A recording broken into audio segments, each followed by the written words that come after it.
Oh my god, that had me laughing, dude. I totally forgot that the intro song was, that was your niece Yeah, playing yeah, drums.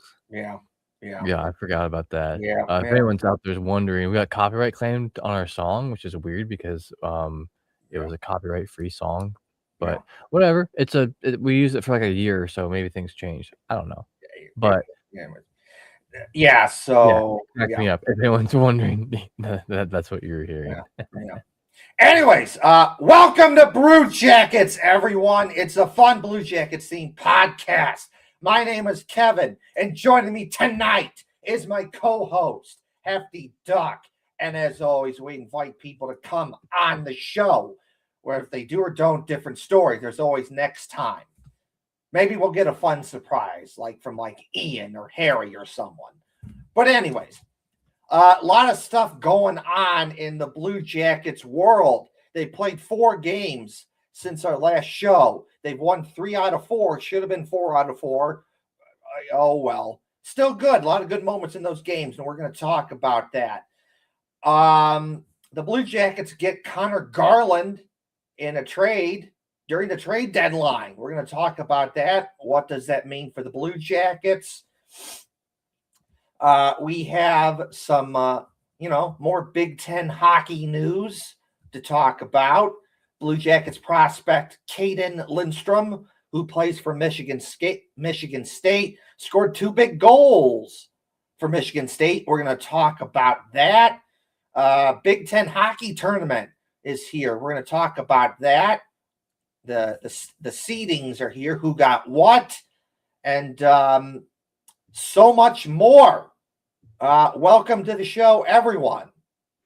Hell yeah. Welcome in, everyone. Good to be here this week. Don't forget to like, share, subscribe wherever you're watching from. If you're watching us on Twitter, check us out on YouTube. If you're watching us on YouTube, check us out on Twitter. We do have some other socials. We aren't really into them as much. Our biggest group, our biggest crowd is on Twitter here. But like, share, subscribe. We don't run any ads. I don't want any sponsors. I don't want to deal with any of that shit. So the best way to support us is by sharing, and it's free, just by sharing. You can also check out my stuff online as I'm kind of the show sponsor. You can check me out at Lance Schrock Tattoos on Instagram. Just search my name on Google plus the word tattoo and you'll find my business and whatnot. But yeah, thanks for everyone being here this week. Just a reminder, if you want to listen to us, we do have an audio form of our podcast. It's posted usually the same night after the podcast. So yeah, if you want to listen to us on your way to work or something like that, check us out. We're on Spotify, Google, Apple, anywhere you can find podcasts, we are there. Yeah. Um, I don't think I have anything else. So no. Cool. Yeah. Just Like, share, and subscribe to the YouTube channel. Like, share, and subscribe to the YouTube channel. 2 quick things for me, and then we'll get going here. Yes, FT Duck is right. There is new music on the intro video that was introduced last week's show because Owen, who did that video for us, good guy, Owen, he got that music over a year ago from a copyright free website.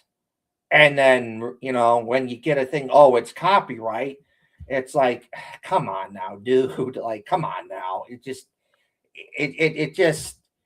stupid. Like, some of this copyright stuff, I get it. Some of it's legitimate, I get it, but then sometimes it's stupid and just does not make sense. And it's just a bunch of shenanigans. yeah. Well, it's So, kind of bullshit too because we don't make any money off this at all. Not a single cent. We don't run ads. We don't run ads on YouTube. We no, don't run ads on Twitter. no. So like I'd understand like if we were making money, any sort of money, just even a couple bucks, like that's technically whatever. But it's a copyright free audio. So I wonder what this does to the rest of our recordings. I mean, hopefully everything's still up. In any case, the audio is always going to be up. Yeah. I've gotten zero alerts or any issues with that at all. Um, But shit happens. yeah. I think a lot of this stuff is just legitimate, but some of it is just BS shenanigans. And you know what? Screw it. I'm not going to fight it because it's just not worth it. So now the music is my niece Ava playing drums because she's into drums now, and she's been taking Yeah. some drum classes, and she has her own pair of drums that she has in her room at her house. And I was at my niece Ava's house recently, and I said, "Hey, Ava, play me a drum show." And she did. She took me to her room, and she played some drums for me. And then I pulled out my phone and I taped it, and then I took the sound from that video and put it on the video. So there you go. That's why the intro video is new and has different music because copyright. And so I figured, well, okay, well, I guess we'll just have my niece Ava, play some drums for us now. So just throwing that one out there. So take that, YouTube. You can't take that away from us and your goofball shenanigans. So yeah. But anyways, shout out to my awesome niece Ava for the music for the show. Hell yeah. But Another random shout out here at the beginning while we're kind of, people are kind of still coming in, filtering in here. Baseball is back. go Well, Reds. spring training anyway. You can see Kevin's Reds hat there. I was just watching the Cleveland Guardians play the Rockies a little bit ago. Did you know? I guess I didn't. I wasn't aware they tied. They ended in a tie. Oh yeah, that's happened It before. was 4-4 and they just ended. So there's no extra innings. It's just I mean, I get it. It's spring training. It's not like it's a big deal. I just was confused about that for a second. Yeah, that was Whatever. that was Anyway, crazy. But go one baseball last team, thing. Ohio. Yeah, all right. And one last thing for me, check out Uni Blue Soldiers. Check out Uni Blue Soldiers. Check out Union Blue Soldiers. It's a fun Blue Jackets themed group that I run. So we do marches to bring Blue Jackets fans together and a lot of fun stuff. Check out Union Blue Soldiers on all social media platforms. Check out Union Blue Soldiers. Now, first part of the show today. I have found out that there is a high school hockey team in Minnesota that's called the Blue Jackets. And I found that I'm like, oh man, this is cool. I have to talk about this, on the show. And and I'll put this up on the screen.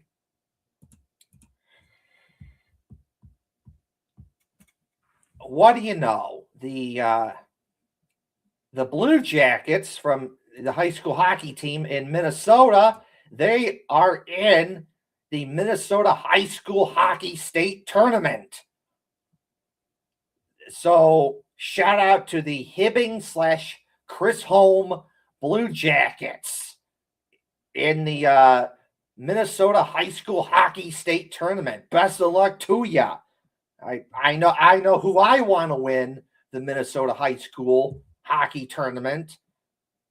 Blue Jackets, baby. Let's go. That's right. Oh yeah, that's pretty cool. What's their logo? Is it that anchor down there? Yeah, I think that. Yeah. It's like Right on. it's an anchor with like an H, and like if you look at their jerseys, it's pretty Blue Jackets because it's white jersey, dark blue shoulders outlined in red, and you got numbers that are blue outlined in red. And then the striping is pretty Blue Jackets because it's blue and then a little white and then red and then white and then blue. And they got blue pants too.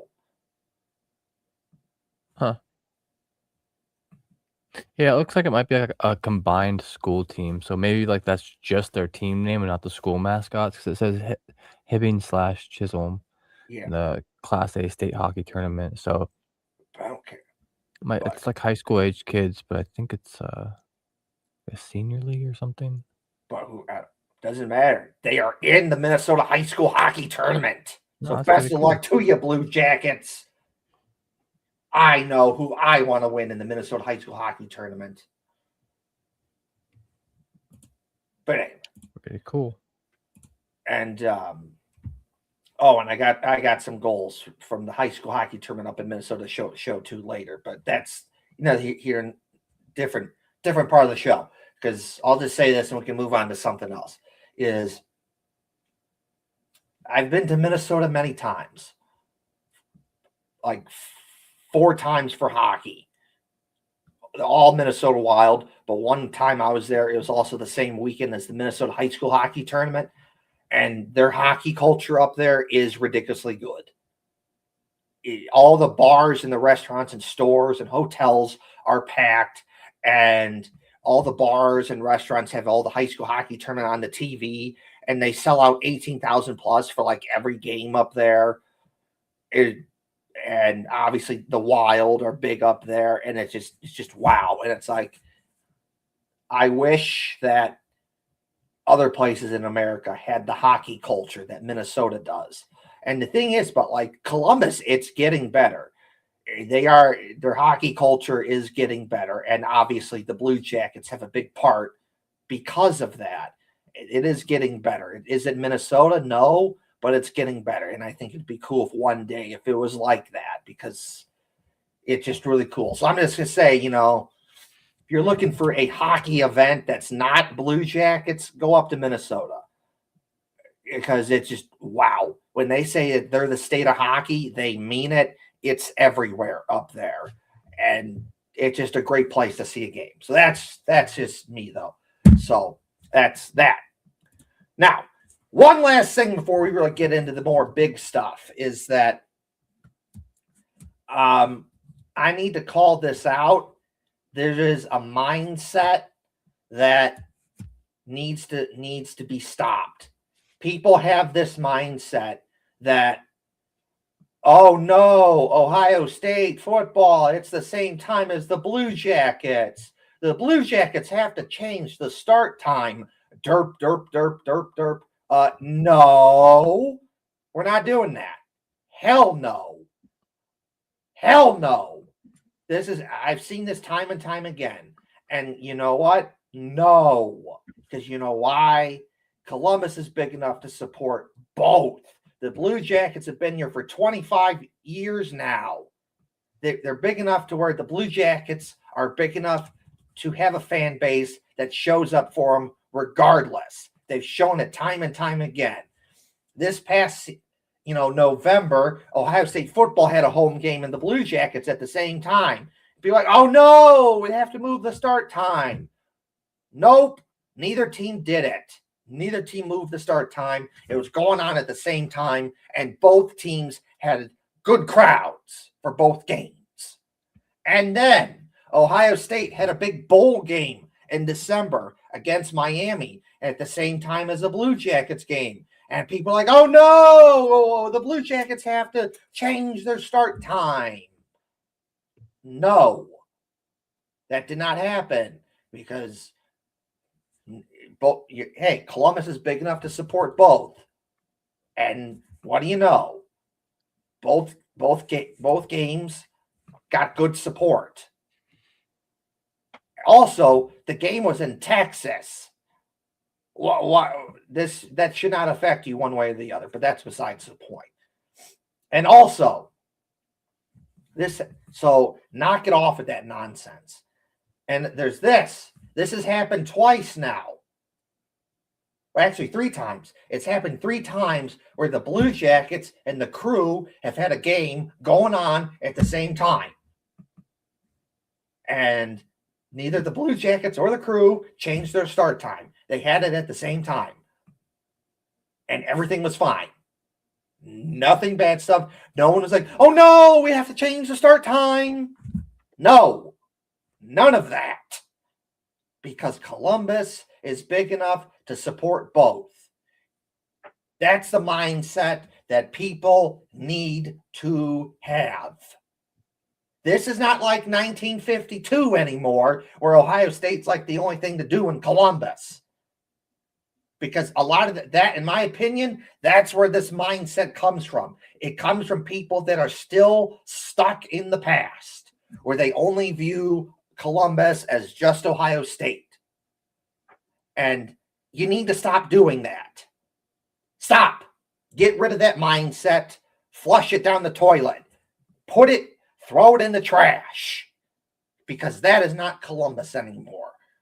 Columbus is the Blue Jackets. It's the Crew. It's the Clippers. Joe Burrow owns a volleyball team here now. We're getting a UFL team, the Columbus Aviators. There's Ohio State. And there's so much going on in Columbus. We're big enough to support both. You need to get rid of this mindset of we have to change it because of Ohio State. No, we don't. That's what cow towns do. That's what people made fun of Columbus for before the Blue Jackets were in Columbus. Oh, Columbus, what's that? Why would I go there? I'll just go to Cincinnati or Cleveland. Columbus, it's just some cow town that cares about Ohio State. That's what people thought about Columbus. That's talked about in the Columbus Chill Factor book that tells the story about how Columbus got the Blue Jackets. It's like this is an old mindset that needs to die. Go away. Drop it. Change the way on how you think Columbus. Change the way on how you view Columbus. I do. Other people do. But if you're that of, oh no, we have to change the start time because of Ohio State, it needs to stop. Upgrade your thinking on how you view Columbus, because Columbus is more than just Ohio State in today's world. There's a lot going on that doesn't involve Ohio State, and Columbus is big enough to support not just the Blue Jackets, but Ohio State and the Crew and the Clippers and everything else. And sometimes it's big enough to support multiple teams at the same time. Think better of Columbus. Get rid of this dumb mindset.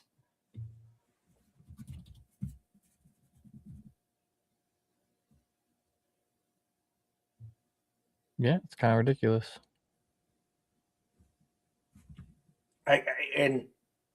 I say this as a guy. I like Ohio State and the Blue Jackets and everything else about Columbus.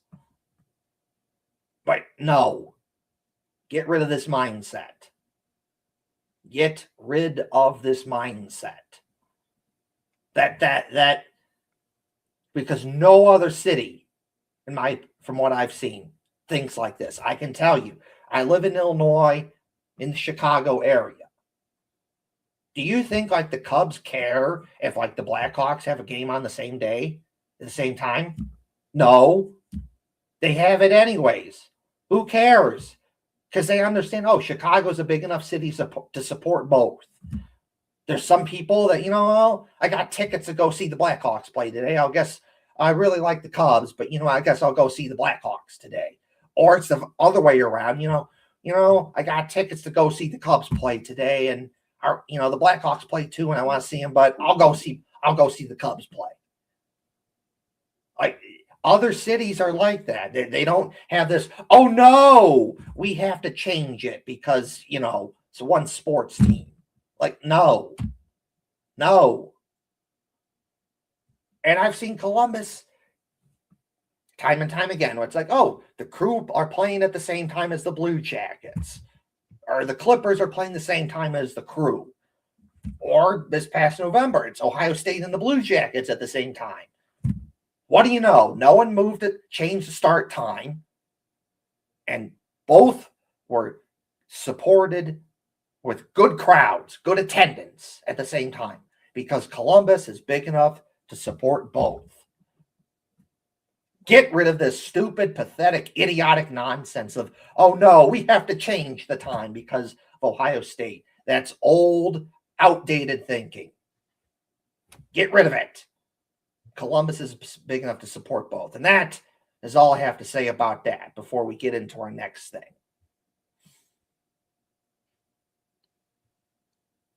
Yeah, well said. Anything else to say, Hefty Duck? Oh, I got nothing right now. Okay, then. All right, so we're going to get into our first big thing of the show. The Blue Jackets have gotten Connor Garland at the trade deadline in a trade from the Vancouver Canucks. The Blue Jackets give up 2 second-round draft picks. And honestly, if that's a bargain, because a guy like Connor Garland, if he's available at the trade deadline, realistically, that was probably going to cost you more than that. Yeah. But in the end, it did not. And the Blue Jackets are very fortunate that they got Connor Garland for that price. What's the story of Connor Garland? I'll tell you what the story of Connor Garland is. Connor Garland is a guy who is consistently someone that you can count on to give you at least 20 goals a season. He can give you first line, second line minutes. And if you need him to play lower in the lineup, he can do that too. Versatility. Not everyone can do that. He is a winger.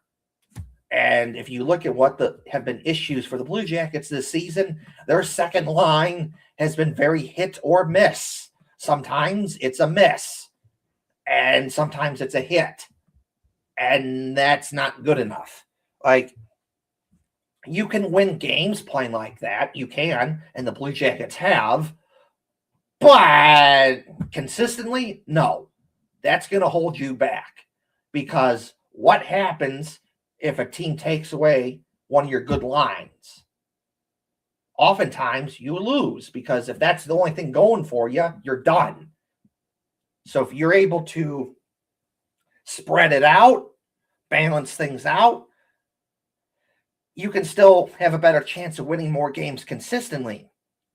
And you make it harder on the other team so that they just can't just shut down one line. They have to deal with like 2 or 3 or 4 if you're that deep. And then Connor Garland, not only is he a guy that you can count on to get you at least 20 goals a season, but he's also kind of like, he's a smaller dude. He plays bigger than he actually is. But he's kind of like a Mason Marchment kind of a guy. Or you know what? He's kind of a pain in the ass to play against. A guy that you probably wouldn't be very fond if he wasn't on your team. But you would be very fond of him if he was on your team. You would love him if he was on your team. And that's kind of the little extra spark, the little extra oomph that the Blue Jackets needed there. And, there was some other trade deadline stuff that was going around that the Blue Jackets were in on some guys that could have happened, but didn't, because in the end, it was way too expensive. Because you see some of these, trades proposals that were in the news, and you're like, okay, no, that's way too expensive. Like, some of these teams need to settle down and just stop with that BS and just come down a bit. Because there was no way that some of these teams were going to pay what they were asking. It was just too much. And then some of the teams did come down, and obviously the trade deadline happened. But in the end, all the Blue Jackets did was Connor Garland. They tried other stuff, but it was just too expensive. But overall, I like it because, there's games where the Blue Jackets, the only guys are going offensively. It's either their first line of Mason Marchment, Kirill Marchenko, Adam Fantilli. And sometimes it's only the third line that's going. And, you can't win games hockey. You can't win games consistently doing that. So that needs to change. So you get some help with Connor Garland, and I like this. So overall, nicely done, Blue Jackets. Yeah. Yeah. The Vancouver Canucks misfortune is the good luck of the Columbus Blue Jackets, because the Canucks right now are in rebuild mode. Not even just rebuild. They're just in a full rebuild. That's them right now. They have pretty much, not even pretty much, they have 0% chance, according to Money Puck, of getting into the playoffs. This is a veteran player that they are, looking to maybe give another shot at playoffs too, but also getting him out before the full rebuild. They signed him to a 6-year contract just before, not like just before, but like they signed him to a 6-year contract this season. Yeah. And I'm looking up right now just to get all the exact details from that, um, for you. Connor Garland. So his contract is currently will be ended 2031, 2032, and it is a $6 million average. It's a $6 million average. Okay, yeah. So, he's getting paid like 8 mil this year, 2 mil next year, 3, 3, 3, 3, then the rest of the years. So it's an average of 6 mil a year, roughly. But yeah, I don't think that that is a bad price at all for a caliber of player like Connor Garland. He's not coming on the team to try to supplement like Marchenko or anything like that. But he's coming to the team as a seasoned veteran. Um, he is 30 years of age, actually. Sorry. He's 29. He turns 30 on Wednesday, the 11th. So happy early birthday to you, Connor Garland. Welcome to the team. So a couple of things to note about Garland this season. This season so far, he had 50 games played for Vancouver and 1 game played for Columbus. So I'm just going to go over his Vancouver stats real quick. 50 games played, 7 goals, 19 assists for 26 points. 30 penalty minutes, so he's not going like crazy out of control with anything. Excuse me. It always like right in the middle of talking every time. I'm not tired in the slightest, but because I'm talking, I had to yawn because bingo card. that is the podcast rule. Yes, that's bingo card. That's the hefty duck bingo card he yawns. Every fucking time. So like some pretty solid stats just to compare that to some people that are on the Blue Jackets right now. Cole Sillinger currently has 61 games played, so 10 more games, but he's got 26 points, 6 goals, 20 assists. Also with 26 points with 61 games, Damon Severson. Denton Mateychuk, he's got 55 games, 24 points. Provorov, 24 points. So we're looking at a guy who is not taking Fantilli's spot. He's not taking Marchenko or Werenski's spot. I mean, not a defenseman, but we're looking at a right wing that should add some depth and some scoring opportunity to the Blue Jackets, as well as it was the 2023 season or something like that Vancouver made it to the playoffs, so he has a little bit of playoff experience. I know that they played 13 games into that playoff series. He's got a little bit of that under his belt before they tanked and are what they are now. It happens. We're seeing like that flip-flop in the NHL right now where the teams that have been kind of more towards the bottom are maybe getting up there a little bit. I mean, Colorado has always been good, but whatever. Anyway, so 7 goals, 19 assists, former 5th round pick in 2015 draft. So, yeah, I was listening to someone talk the other day about what the percentage of first rounders is, and it's hit or miss even with first round. But it's when you find someone in those deeper rounds that lasts as long as Connor Garland does in the NHL. I mean, he currently has 1, 2, 3, 4, 5, 6, 7, 8. This is his 8th full season in the NHL. So 7th, 8th. I don't know. He came to the NHL at 22, so he's playing the AHL for us a little bit and whatnot. But yeah, I'm excited to see what he can do with the Blue Jackets. I'm excited to see, once again, they're adding that experience depth to the team. That's why the Blue Jackets were okay settling with sending some draft picks towards Vancouver. That's what Vancouver needs. That's what Vancouver wants. They're giving Garland a new lease on life in the NHL by trading him at this point.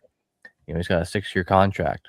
So normally, when you pick up a guy at the trade deadline, like normally it's kind of like a rental kind of thing. We've seen it in the past where Foligno went to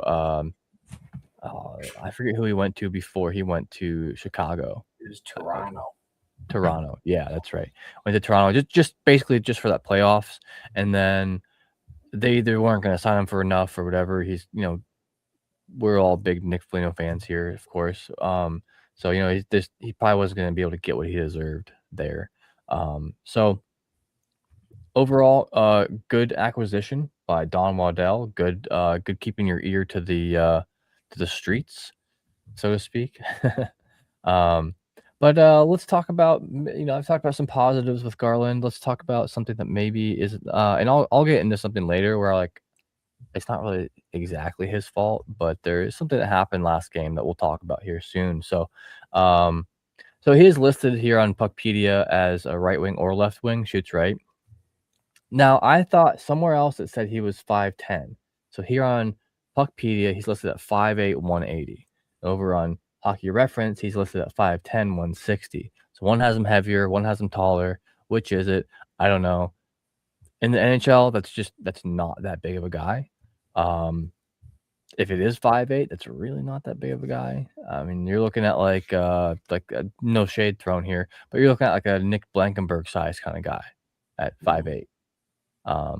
And I think he looked a little taller than that. You don't need to be 6'3", but it can help in certain situations. But with the experience he has, he's probably taking a few less hits and making a few better hockey moves. Something we saw with like Johnny Gaudreau is he barely got hit at all. Not because people weren't trying to, but because he was just able to avoid it. Right. And I think people were maybe scared too, especially with having Olivier out on the ice. I'll talk about Olivier here in a while too, I'm sure.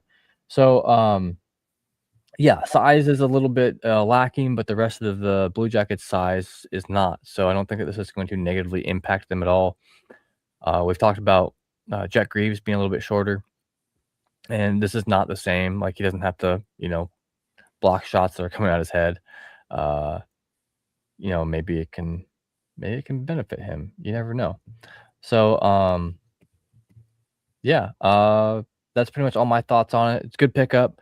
A couple things to watch out for, but I think that once he meshes with the team and gels with them, a couple practices, couple games, I think that this will be a very positive pickup for the Blue Jackets in their kind of positive uptick here in the past few weeks as well. Yep. Anyways. All right, so on to the games. So we got some games to talk about. So the Blue Jackets have played 4 games since our last show. The first one we're going to talk about is the game against the Rangers. I'm going to give this a 7 out of 10 by default because they won. And if you win, generally speaking, it's at least a 7. But this is like one of the worst 7 out of 10s I've ever given. It's just that bad. And we'll get to why. But first, the first period, awesome period. Definitely one of the better periods that the Blue Jackets have played. You get 2 big goals from Adam Fantilli and Kirill Marchenko. You play a real good game. You really don't give the Rangers much to shoot at. There really wasn't a lot going on there for the Rangers in that period. And you play a good period. That was pretty good. Hey, I don't mean to interrupt you. Can you explain something to me real quick while you're talking? I want you to explain something.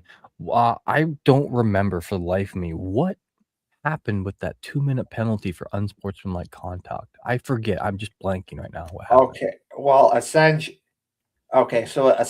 it was is that Mike Sullivan, the coach for the Rangers, he was mouthing off to the refs, and the refs and the refs told him stop, don't do that. And then he didn't do that, and the refs like, well, we told you to stop and you're not doing it. So then okay, we're giving you a penalty. Damn. So for the coach for the Rangers, Mike Sullivan, all he had to do was just keep his mouth shut, and that doesn't happen. But he couldn't do that, so he screwed his team there. But gotcha. I'll talk about that a bit more when I talk then too, because I just forgot. I kind of remember seeing that now, but anyway, carry on. Right, but hey, and Rick Bowness after the game made a comment about that, how the Blue Jackets have struggled to get power plays. And he's like, I'm paraphrasing it, but basically he's like, we can't get a power play for us, but that's the one we get because a coach is mouthing off to the ref. Like, come on now. Like, really? It's like, yeah, that's just how it goes sometimes, unfortunately. But good first period for the Blue Jackets. 2 big goals, Adam Fantilli, Kirill Marchenko, and it's just pucks on net. None of this overpassing BS, which I see the Blue Jackets do from time to time, and I hate it so much. You overpass the puck, pass, and then it gets picked off, it goes the other way, and then you get nothing. I don't like that. That needs to stop. That needs to stop. None of that in that first period. We get to the second period, and the Rangers think they score a goal, but it gets called goaltender interference, and it was the correct call because the Rangers player bumps into Elvis Merzlikins, and then the puck goes in the net. Like, that's a no-no. You can't do that. That's goaltender interference. Pretty simple, straightforward. You can't do that. So then the goal gets called back, and shortly after that, the Blue Jackets get a big goal, shorthanded from Sean Monahan. What a swing of events were there. Within about a minute, the Rangers think they have a goal, but then they don't. It gets taken away. And then shortly after that, the Blue Jackets get a big goal from Sean Monahan. Looking back on it, that made a big difference in the game. Who knows where that game goes, if that goal counts? We don't know. Maybe the Rangers get momentum. They win the game off of that. Maybe the Blue Jackets win. We'll never know. And then later on in the game, we get a big goal from Matthew Olivier. And again, shoot the puck. He got the puck. No screwing around. No BS. Shoot the puck. And he got it. Got a goal. There's a lesson there. Shoot the puck. No overpassing BS. None of that. So big goal for Matthew Olivier. And overall, again, second period, really good period from the Blue Jackets there. Definitely one of the better second periods they've had all season long. And then we get to the third period. For whatever reason, I don't know why, the Blue Jackets pooped their pants there, and they just decided to just stop playing. Like, you can't do that. It's just like so disgusting and gross. Just ew. Like, what are you doing? They just stopped playing because it was nothing. They zero out of 10 period. I'm normally able to find at least one good thing that the Blue Jackets do during the period, but I couldn't. It was god awful. 0 out of 10. God awful. Don't do that again, Blue Jackets. Never, ever, ever do that again. Because you're playing a good game, 2 good periods. You get 4 big goals. You're up 4-0. And then you just stop playing. You can't do that. You just can't do that. You made it harder than it has to be. It did not have to be like that. But unfortunately, it was like that. Just stupid. Stupid. Stop it. Just And then the Blue Jackets, they get scored on again. They give up the 4th goal. I'm sitting there watching on my TV, and I grab, there's a pillow on the couch that I'm sitting at, and I grab that pillow and I just chuck that pillow across the room and just discuss, like, are you kidding me? Like, screw you. Like, what are we doing here? Just terrible.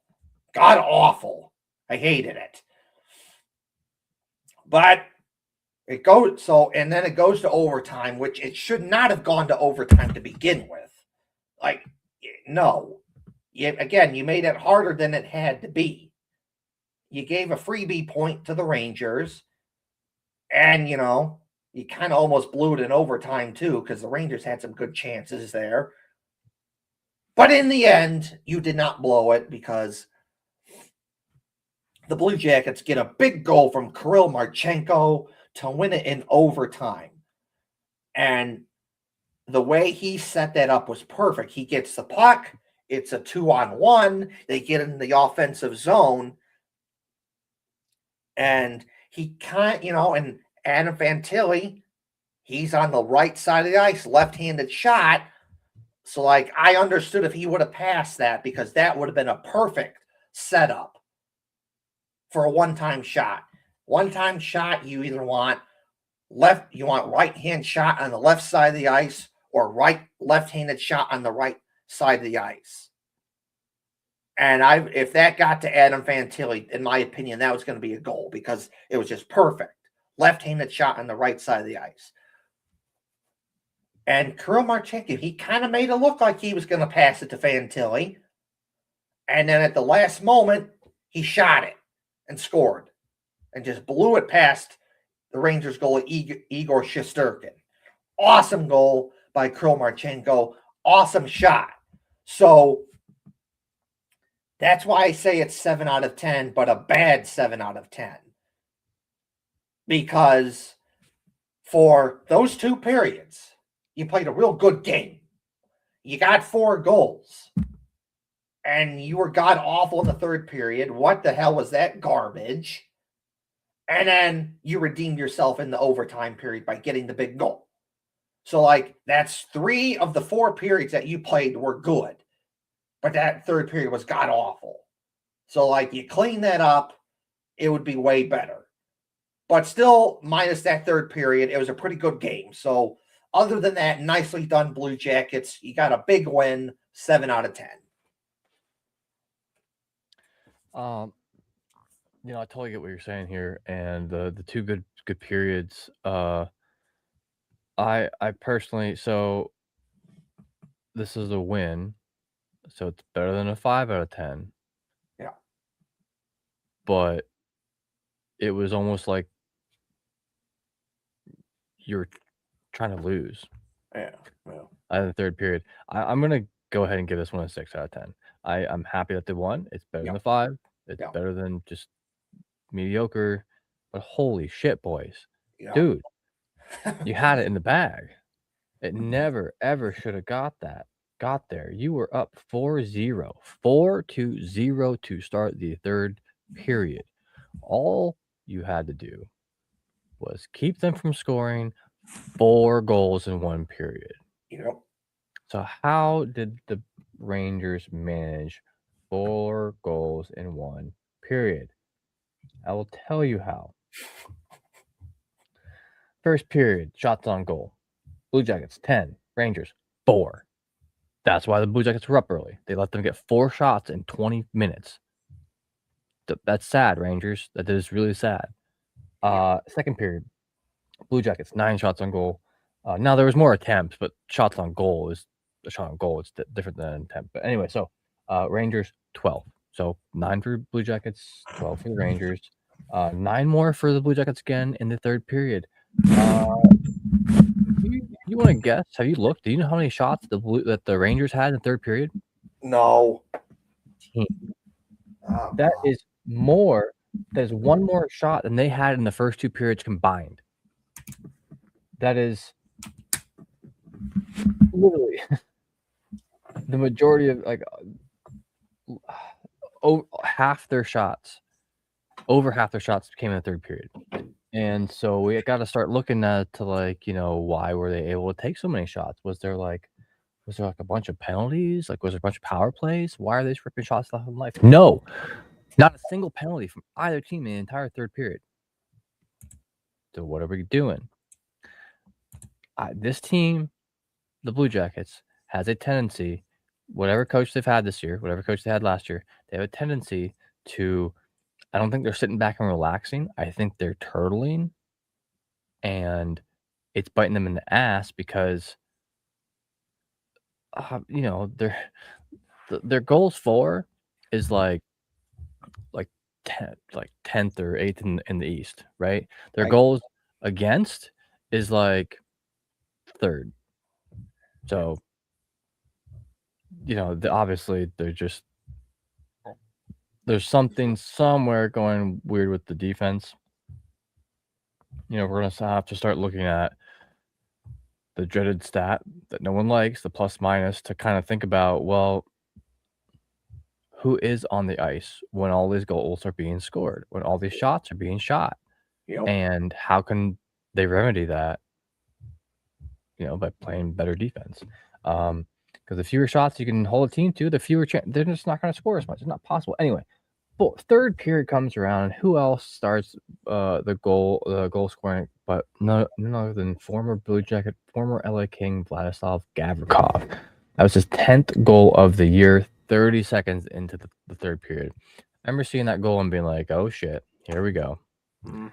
And an unassisted goal from Gabe Peralt. Peralt? I think it's Peralt. I don't care.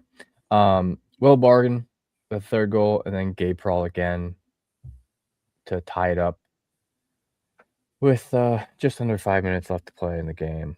Thank God for Kirill Marchenko, Damon Severson, and Adam Fantilli. Now this is a overtime line. We're gonna talk about this again later. This is an overtime line. You have Marchenko out there, your number one scorer. You have Fantilli out there, one of your number one scorers. You have Damon Severson out there, one of the best defensive scorers you have, the second best defensive scorer you have, I think. I'll have to look at the stats again, but like he's doing really well lately too. That's a line you throw out there.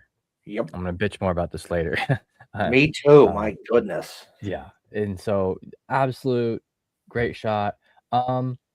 Good job for the Blue Jackets, honestly. Like, they would've lost this game if not for that, capitalizing on that 2-minute penalty for unsportsmanlike conduct.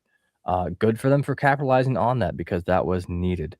That was, dangerous. And then the only other penalty in the entire game was Boone Jenner. He got 2 minutes for tripping, Matthew Robinson, which, let's see, that led to a very unique stat that is very rare, and that is Sean Monahan getting a shorthanded goal 2 games in a row. 2 games in a row. Not only in a row, but back-to-back nights. Yep. Back-to-back nights gets a shorthanded goal, not a point, not an assist, a goal. It's rare to get one anyway, but then let alone twice in. Anyway, good on you, Sean Monahan. That was his 11th goal of the season. Production's been a little bit down from last year, but it's different circumstances as well. So overall, not horrible, but man, that third period, I took off a point for each goal. That's why it's 6 instead of 7. If they would have let them 3 in, I would have given them a 7.5, maybe an 8. Like, they make this a 10, just hold them to. Don't let them shoot 17 shots on goal. Hold them to 4 again somehow. Figure it out. Go back to 4. Anyway, that's my thoughts. I'm done bitching about that game. Let's, even though they won, okay, I can't complain too much, but this next one was a little bit Is better. Is better. But take it away. All right, so the Blue Jackets played another game the following day, home against the Nashville Predators. The Blue Jackets beat Nashville 3-2, and this was way better, way better of a game. 8 out of 10 for me. You get a 9 out of 10 first period. You're playing a good game there. You score a big goal. You're winning 1-0. And then towards the end of the first period, you give up a goal there. So that's why it's 9 out of 10. Second period was, it was an okay period, So third period third period, pretty good too. I'm only going to ding you.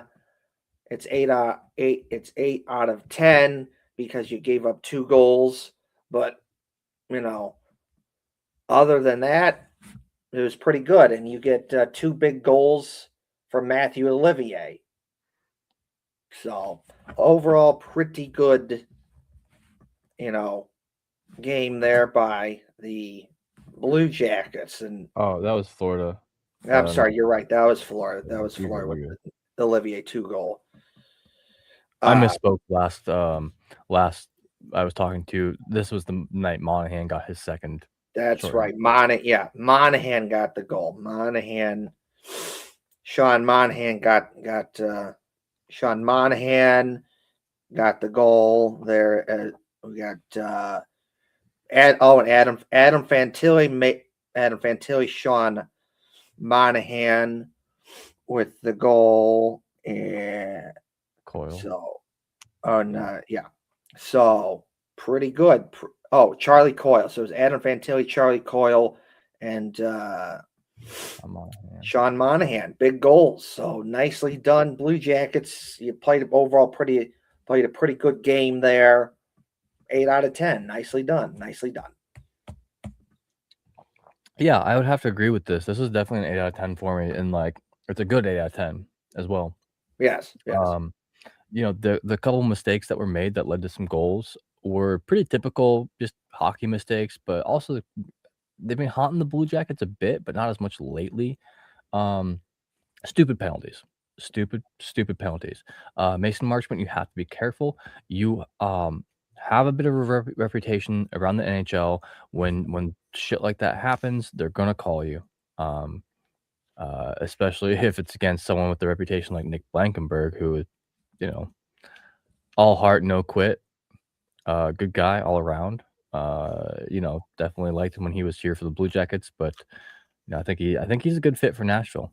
I actually do, and I'm glad to see him in the NHL, not the AHL, because dude had one of the craziest dreams ever. Wanted to play hockey. He was a walk on at Michigan. Went from Hmm. walk on to what, captain?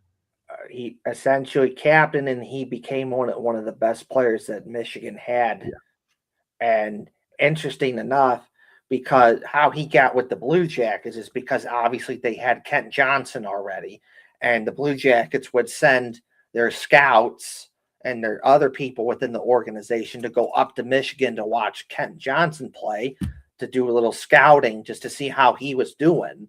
And they kept watching Kent Johnson play, and then obviously because you're up in Michigan watching a hockey game, they kept seeing this Nick Blankenburg guy. And they're like, who's this Nick Blankenburg guy? Huh, interesting. And then eventually, they not only did they get Kent Johnson to sign a deal with them when he was done at Michigan, they also got Nick Blankenburg to sign a deal with them.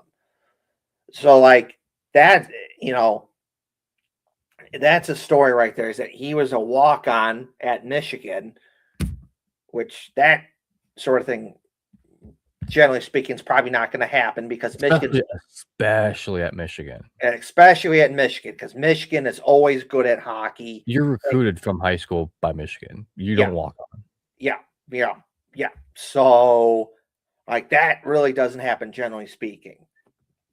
And we know that obviously Michigan produces top talent. The Blue Jackets have been a beneficiary of that, from Kent Johnson, Adam Fantilli, Zach Wierenski, Jack Johnson, and Nick Blankenburg, a whole bunch of other guys. Yeah.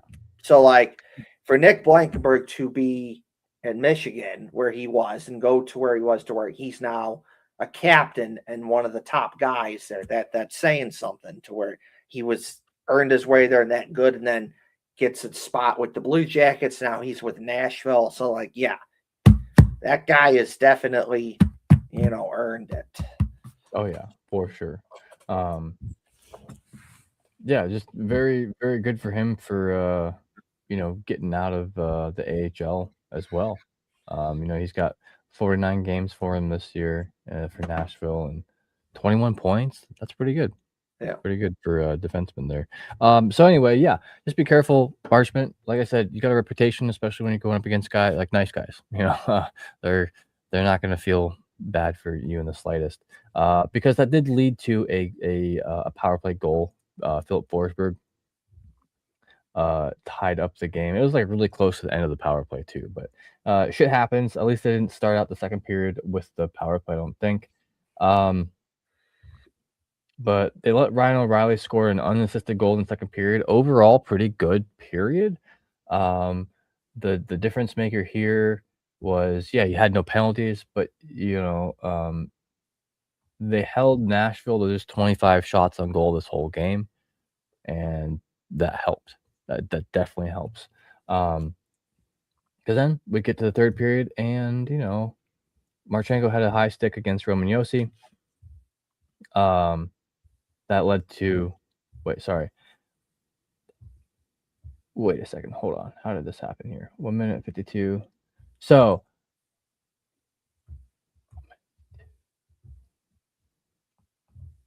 oh, yeah. So it was during the penalty of Kirill Marchenko?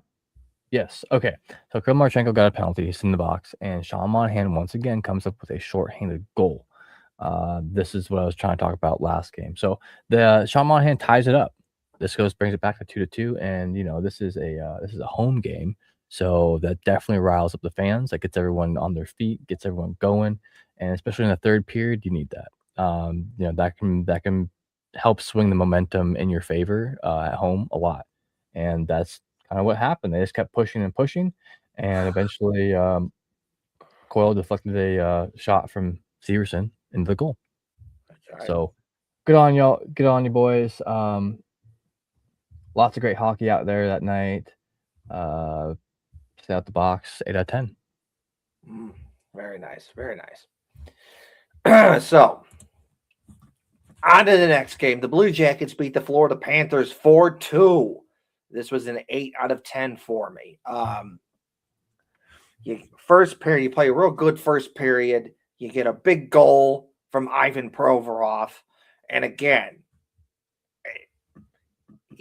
he gets the puck. He doesn't screw around with it. Just shoot it. He had a puck up high by the point, and he shoots it.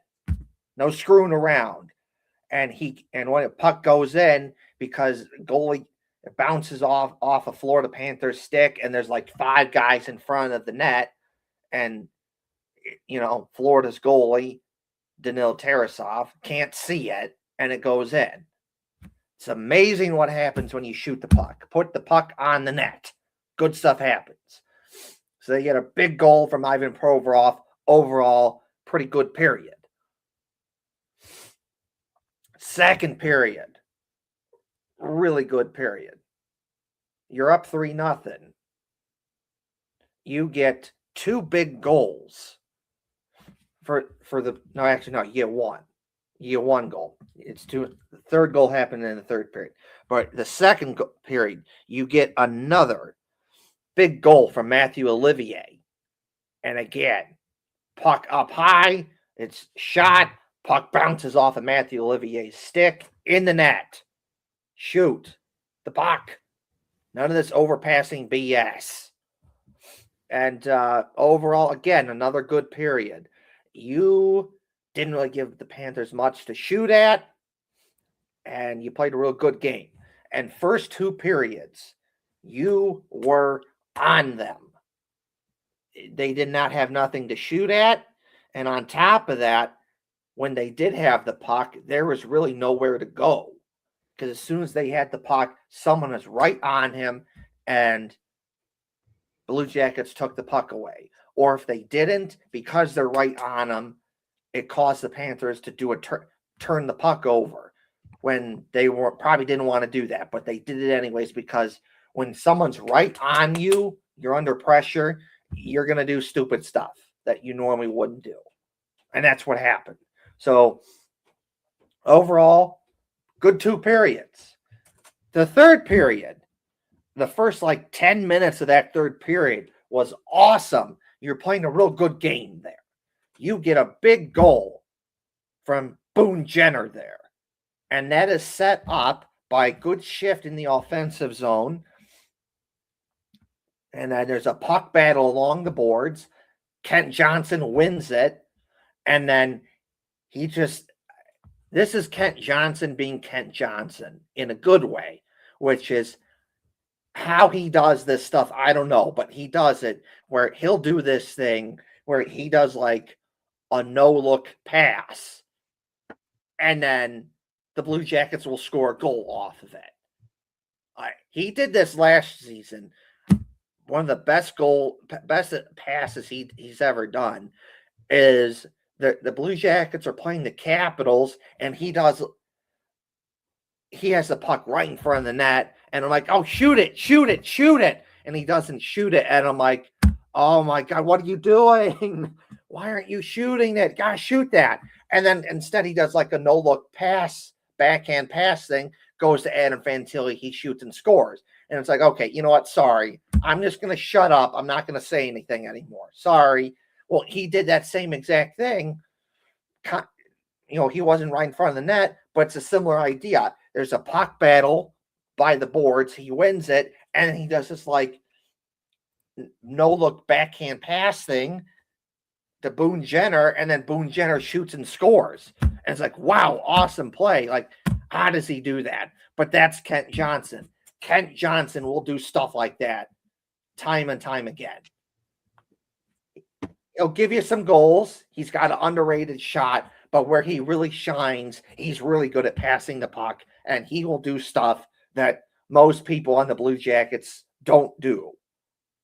But Kent Johnson does. Awesome play to set up the goal.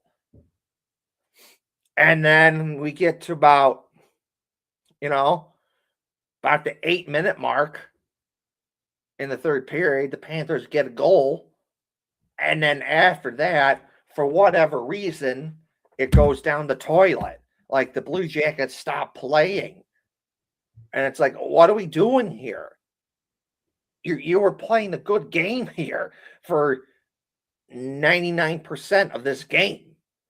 You're getting big goals, good defense, blocking shots. You're really not giving them much to shoot at. And then when they did have the puck, you're on them. They really have no room. You're causing turnovers, which did lead to some of your goals. And then you just stop playing, which I don't get. I just don't get. I think there's something to the fact. There's some truth to the whole tunnelling thing, because there's a balance. You don't want to be too conservative when you're winning late in the game, but you also don't want to be too aggressive, because you see that too, where it's too aggressive and you're running around all over the place with, like, you're metaphorically speaking, your head cut off like a chicken, and there's no structure, and you're letting guys open loosey-goosey. So, like, there's that fine balance that you have to find. You can't be too conservative and tunnel, but you can't be too aggressive. And I think the Blue Jackets, they're getting better about it. It's still kind of an issue, but instead of being 10 out of 10, it's like 2 out of 10. So it's kind of an issue, but they're getting better about it. They're not being too conservative, where they're tunneling. They're not being too aggressive. But this game, that was not the case. They just stopped playing, and they flushed it down the toilet, whatever reason. But in the end, they get a big goal from Matthew Olivier to make it 4-2, and the Blue Jackets win. So, whoops, what happened there? I don't know if you can. You back? You're back. There you go. Can you talk? Are you talking, Kevin? Did you freeze again? All right, I think you might be frozen. So I'll just go ahead and carry it on from here. That's the way it goes. So, yeah, I forget. While Kevin's figuring out his technical difficulties, I kind of forget what the grade he gave them was. But yeah, I honestly, this is 7.5, 8 out of 10 for me as well. The things that could have made it a 10 out of 10 game, obviously, not letting the other team score is a big help. But yeah, Provorov, huge night, 3-point night, 1 goal, 2 assists. Olivier, 2 goals. Greaves had a 929 save percentage. Those are the 3 stars of the game right there. So Yeah, first period, Brovary gets that power play goal. That's huge for the Blue Jackets. That was off of Cole Sillinger penalty. He was getting held by Mackie Samoskevich. Uh, I love hockey names. Just gonna throw that out there. Big fan. So here's one thing that could have been shored up a little bit. Maybe done a little bit better is the Blue Jackets penalties. Now, both teams were 1 for 3, but there was some other penalties to kinda throw in here. Severson has, had 2 minutes for holding the stick of V2 Luostarinen. Dude, stupid little penalties. Just stupid penalties. That's avoidable. Definitely avoidable. Uh, although, shit happens. They did not score on that power play. That was good. Second period, Matthew Olivier scores the only goal for that period, on a deflection. What a hell of a shot. Love to see it. And there was a couple penalties there as well. The Blue Jackets were unable to capitalize on their power play, but the Florida Panthers were also unable to capitalize on their power play. Jake Christensen got 2 minutes for cross-checking Matthew Tkachuk. Um, it's just something that, I get it. It's Matthew Tkachuk. I totally understand why you would cross-check him. uh, go from rooting for a guy for playing for your country to bashing him back when he's playing against your team. So, that is what it is. Congrats for the medal, Matthew Tkachuk, I guess. Anyway, so Matthew Olivier came up with a huge goal in the second period. Third period, Boone Jenner starts it off once again. Great wrister, about 1:40 into the period. Get the momentum rolling in your favor. Uh, getting Oh, goodness, computer crapped out on me. But Here we anyways, go. Well, I can hear you. I don't have any video at the moment, but I can at least hear you, and that's good. I just took it off. I'm talking about the third period right now with yeah. the game, and whatnot. So I kind of forget what the rating you was that you gave Okay, them. I'll just say it. Yeah. It was an 8 out of 10. Okay. 8 out of 10 because like you played two good periods. That third period, first 10 minutes was good, and then you kind of pooped your pants there, went down the toilet. Not good. You stopped playing, but you do get a big goal from Matthew Olivier, so 8 out of 10. Yeah. You really, really have to be careful with the Florida Panthers just because they've been on kind of a downturn this year. They still won. They still have the majority of the sorry, I saw something distracting. They had the majority of the players they had last year when they won the Stanley Cup. So you can't count them out. You can't get on your heels on them. You gotta stay foot on the gas. Maybe not the whole way to the pedal to the metal, but at least your foot on the gas the entire game. And that's what happened then in the third period.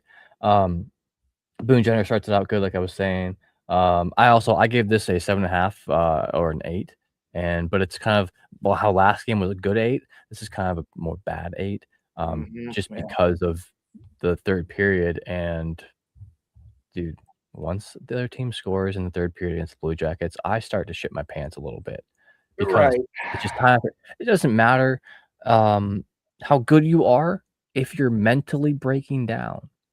Because what else could it possibly be? When you were playing 2 good periods, the conditioning seems fine. When they're able to pace themselves, it seems fine. So what is happening in the third period? It's gotta be a mental thing.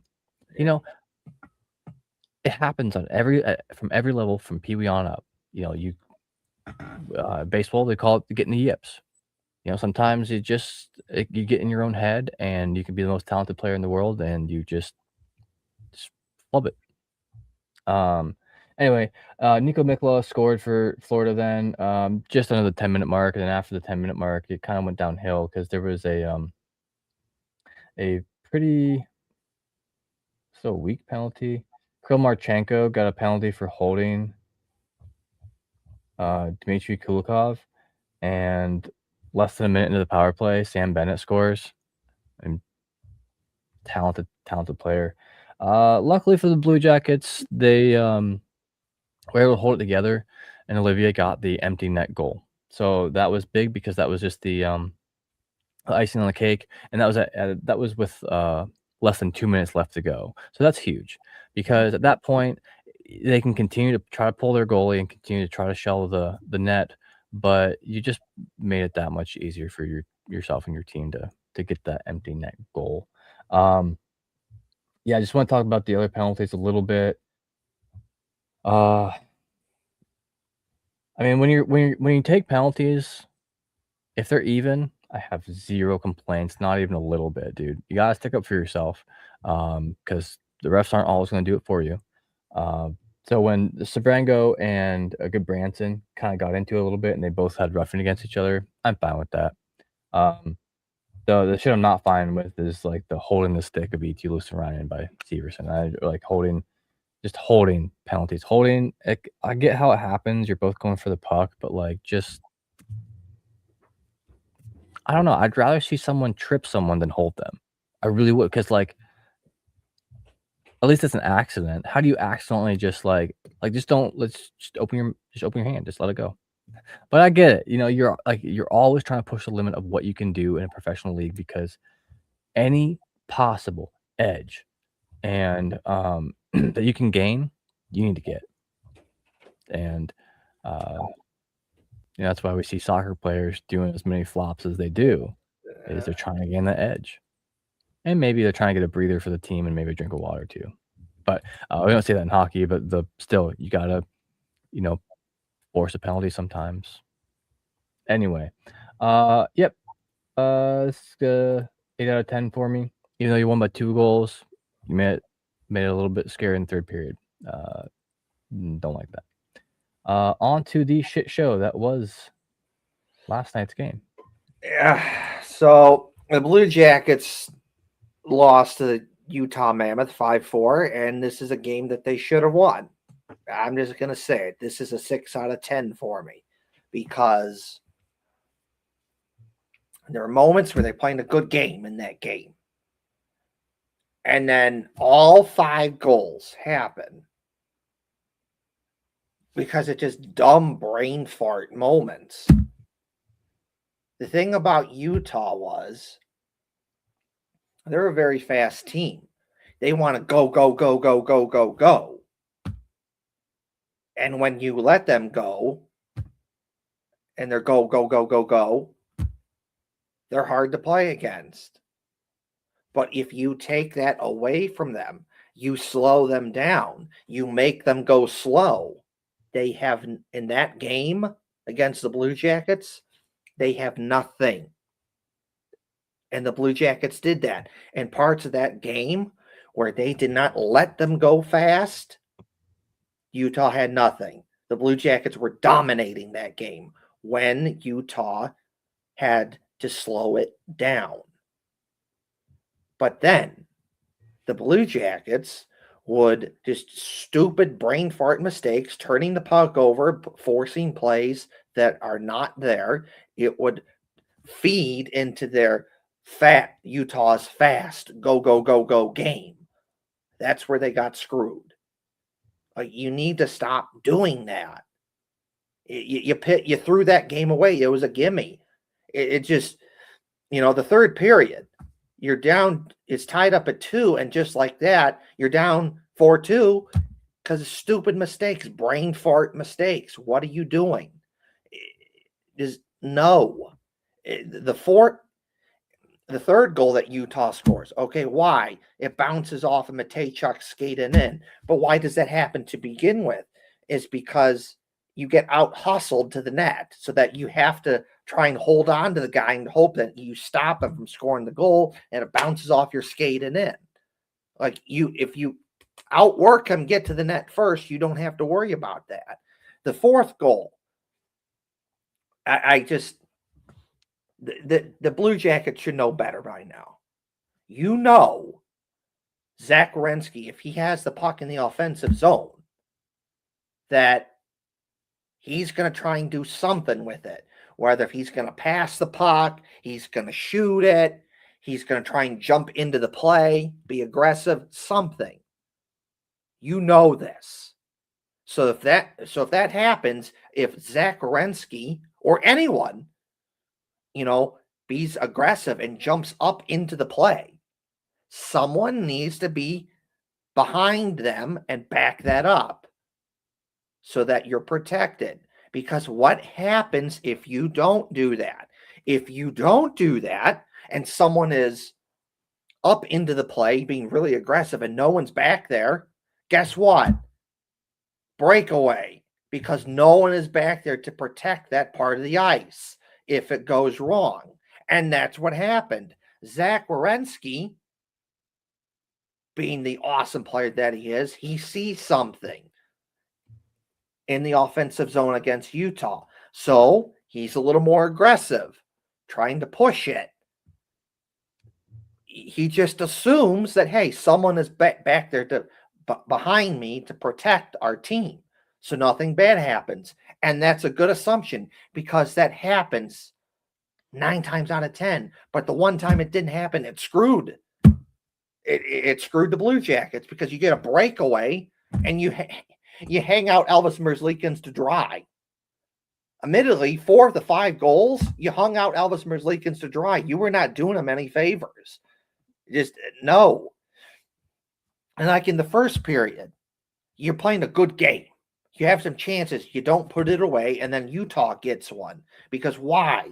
Because, again, dumb brain fart moments where you're doing a bad line change, and then 2 guys on the Blue Jackets, you're not paying attention, you bump into each other, and then it leaves a dude wide open, and he shoots and scores. Like what are you doing here? Just no. And obviously, towards the end of the period, you start to play better. You get a big goal from Damon Severson. A rocket. Slap shot from the point. Blows it past the goalie. He has no chance. That's the type of shot that he can do. Just really good when he's on. So there's that. And second period, you think that you got a big goal from Kent Johnson. And it gets called back offsides because Sean Monahan brain fart moment is offsides. And then you just, And then that was kind of the second period there because the Blue Jackets really didn't have anything after that. And then, like I said earlier, we get, the Blue Jackets do get a goal. And it's tied up at 2. But we go to the third period, and like I said earlier, you give up 2 quick goals because stupid brain fart mistakes. What are you doing? What are you doing? Now, later on in the game, the Blue Jackets start to play better. They get 2 big goals from Adam Fantilli and Mason Marchment. And they had other chances to put it away. They couldn't do it. And we get to the overtime. And like Hefty Duck and I were saying, we were saying that we were going to say this earlier on in the show. Again, it screwed the Blue Jackets. Awful overtime lines. It started out good. We had Adam Fantilli, Kirill Marchenko, Zach Werenski. It started out good. And Marchenko had a good chance there. He didn't get it, but it was a good chance. And then awful after that. Because why? Ivan Provorov, I like you very much. You can give us a goal or 2 every so often, but you're more defense. Why are you out there on 3-on-3? Cole Sillinger, it's the same thing. Like, every so often we get a goal from you, but you're more defense. Why are you out there on 3-on-3? And Charlie Coyle, I love you very much. You've been a very good player for the Blue Jackets this season. Ridiculously good. You've gotten some big goals for the Blue Jackets. You've been really good on the third line. You've been an awesome player for the Blue Jackets. But you're not my first choice either for 3-on-3 overtime. Why are you out there right away? Like, if it's later on in the game or still in overtime, fine, throw you out there, but not right away. And on top of it, so that contributes to why they lost that game in overtime. It's just awful overtime lines. Like, there comes a point in time where in these where certain guys need to know that it's overtime. We need a goal. Sorry, you're not playing.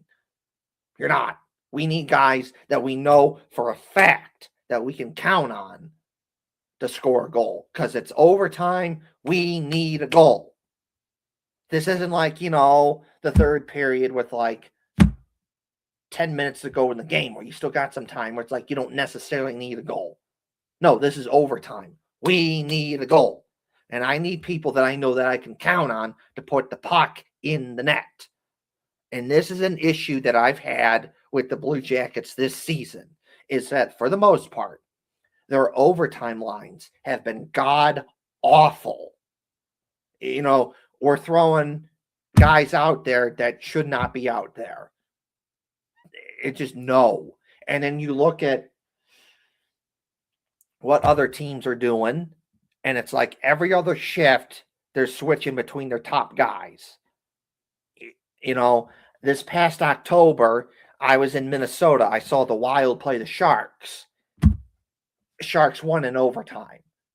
But I really liked what the Wild were doing in overtime, is that every other shift, it was Kirill Kaprizov. It was Matt Boldy, Brock Faber, and just all their, Joel Eriksson-Ek. Every other shift, it was their top guys. You saw a lot of Kirill Kaprizov every other shift. Why? Because he's their best player and they're trying to get a goal. You can count on Kirill Kaprizov to get you a goal. If you're Minnesota and you need a goal, you're going to Kirill Kaprizov because you can count on him to get a goal. He's that good. He's done it time and time again. That same, and it's not just a Minnesota thing. I've seen other teams do this too. That same mindset is something that the Blue Jackets need to have in overtime. That's it. They're guys that should not be on the ice at all. Like, it needs to be every other shit. If it's overtime, can be one shot, you're done. Overtime can be, it goes till the end, until the shootout. And if it goes to the end, it needs to be something where it's like every other shift, it's guys like Zach Werenski, Kirill Marchenko, Adam Fantilli, Mason Marchment, Kent Johnson. Give me a Damon Severson, a Denton Mateychuk. Eventually, you throw Connor Garland in there, a Kent Johnson. Those are guys, are offensive skilled guys that I know that can either set up a goal or put the puck in the net. And for whatever reason, for the most part, the Blue Jackets don't do that. It's god awful. And for the most part, it screws them in the end. It is no. Because what happens is you're doing this, you're getting guys that aren't normally in those types of situations, generally speaking, and they're not quite ready for it. And then it shows, because what was happening is that Kirill Marchenko chance was the only chance they got in overtime. They could not get the puck in the offensive zone. At best, they get the puck, they get it out, and then Utah would get it again, and they shoot it right back in.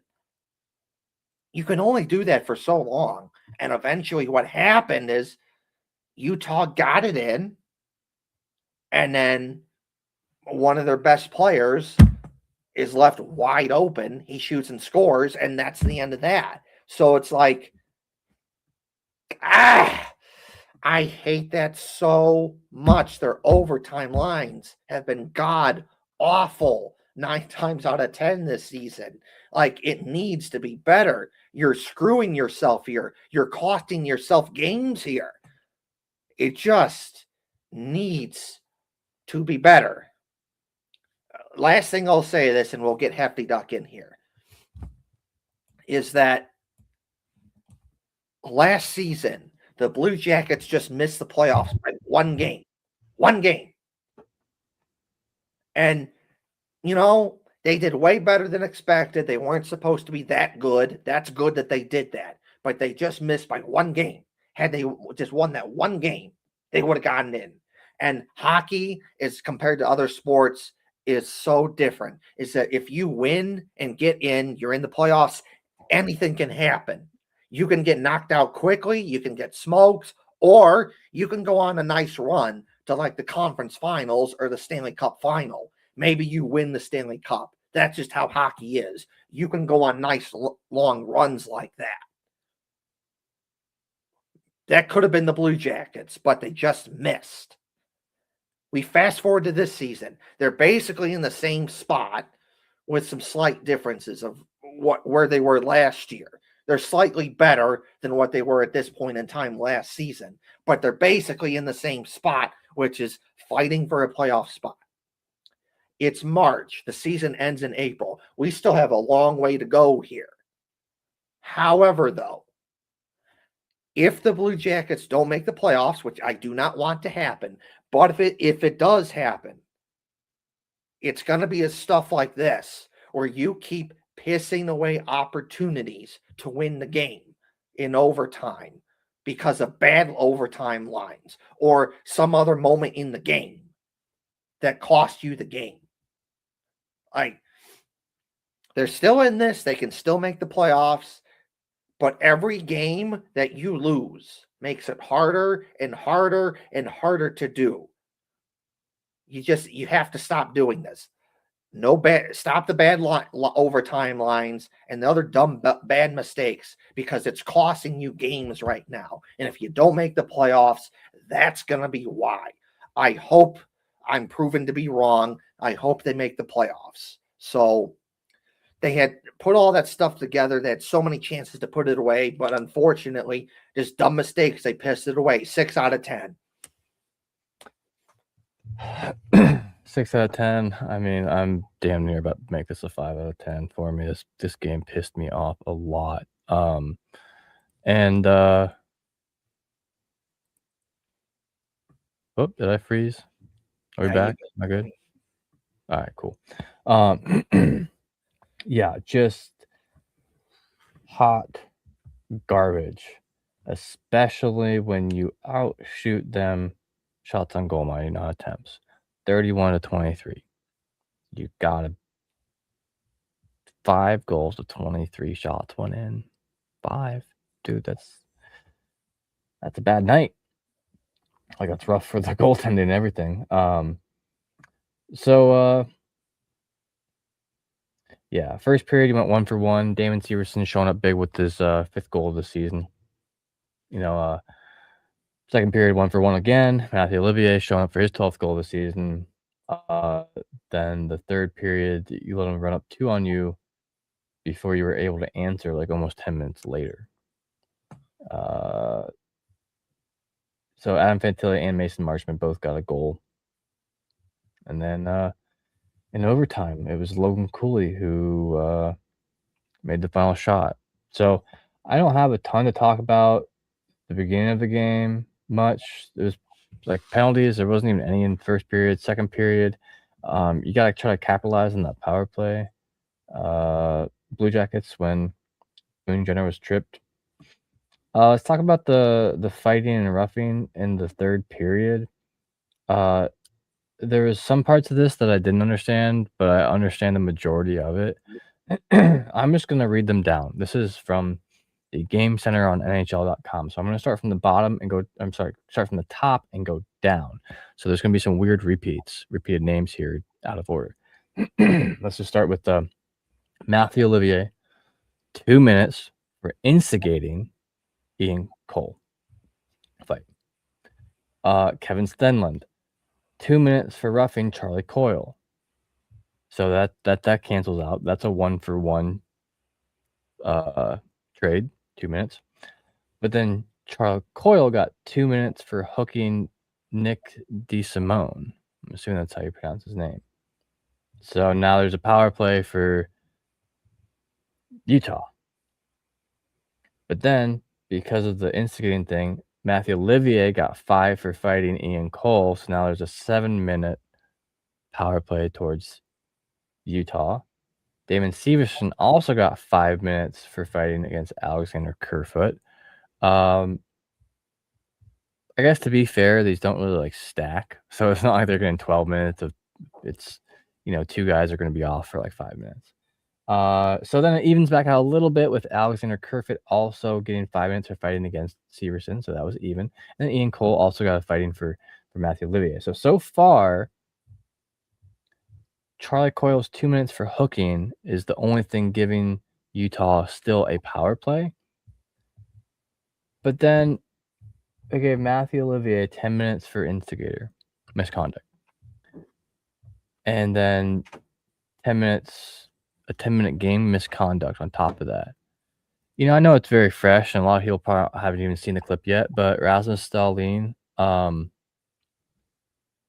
sorry, it was Brandon Hagel, just recently in a game, that he was playing in against Buffalo, literally attacked, I think it might have been Dahlin from behind. They, like, punched him in the back of the head. They gave him, like, 5 for roughing or something like that. I don't even know if I think they might have given him misconduct, but he wasn't kicked from the game. Matthew Olivier was kicked for the game. Now, granted, third period, there's 5.5 minutes left. So whatever, I guess. I get it. You gotta leave the game.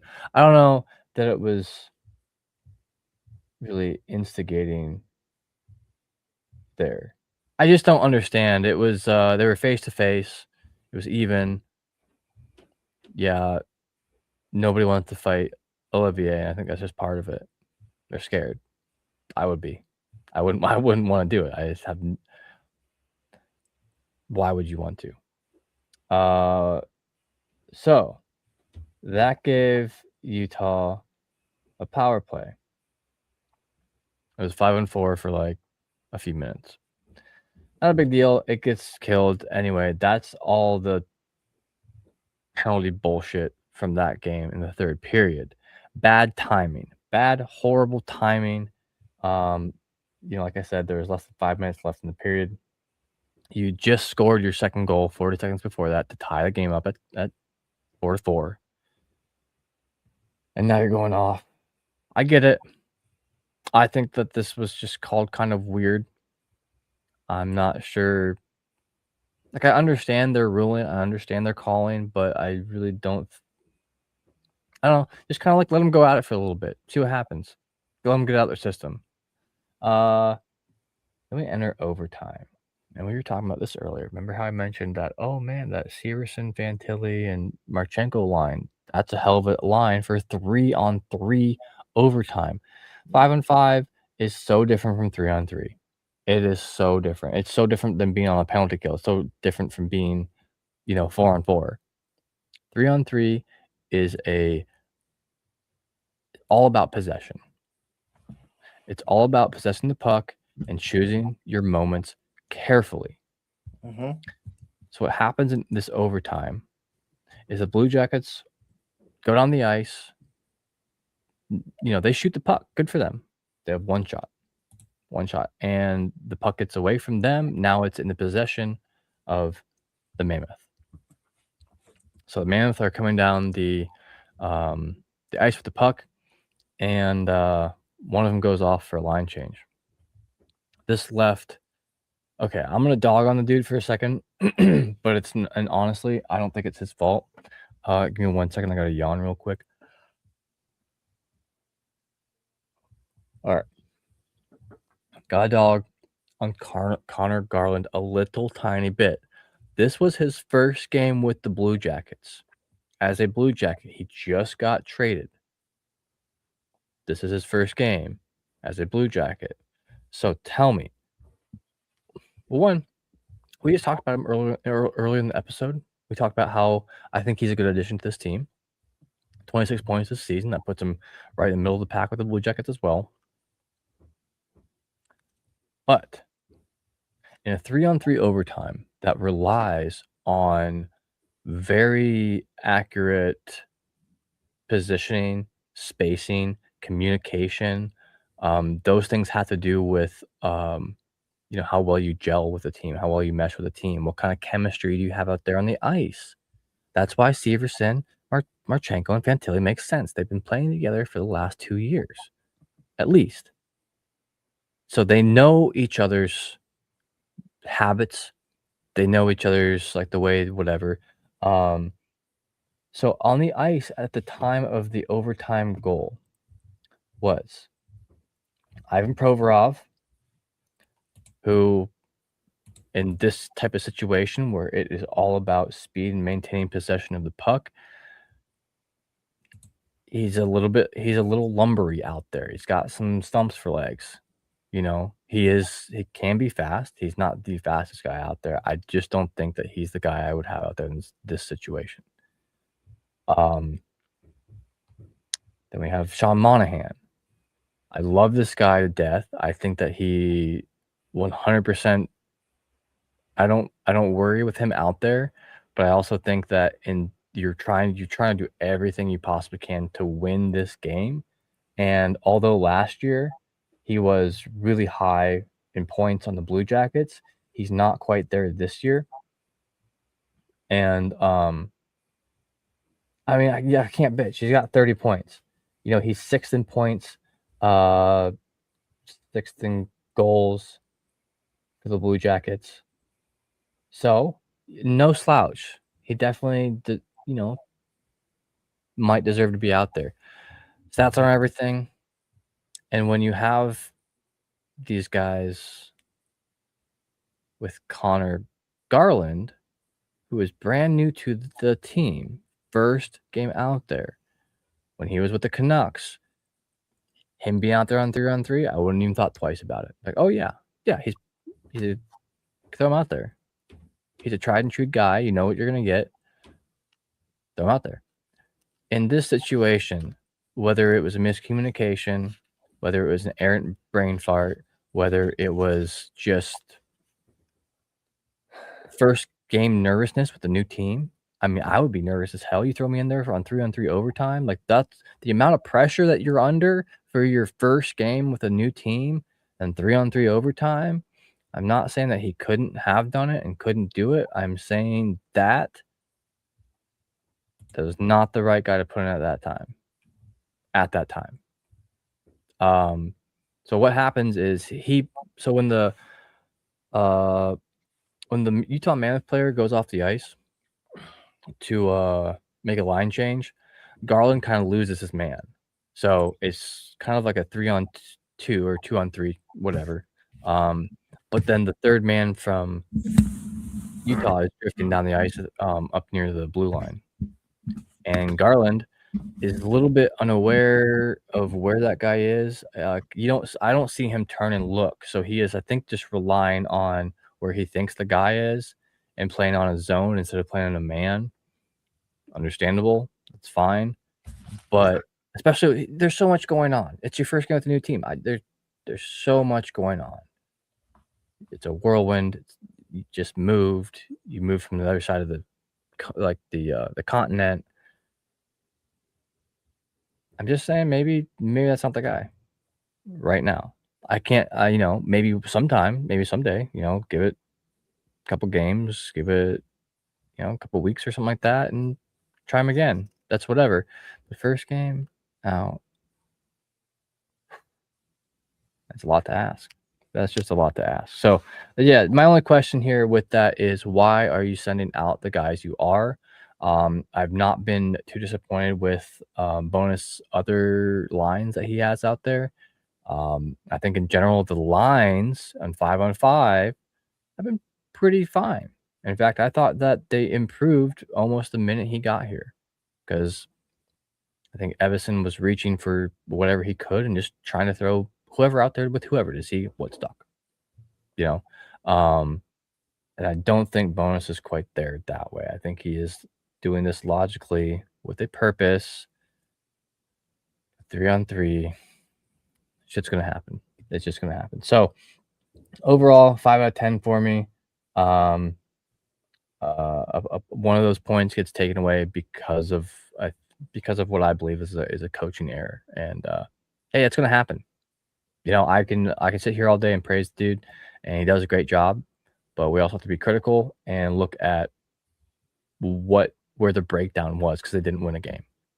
And that was the second time the Blue Jackets met the Utah Mammoth this year. The first time in Utah, they won 3-2 in overtime. And this time in Ohio, they lost 5-4 in overtime.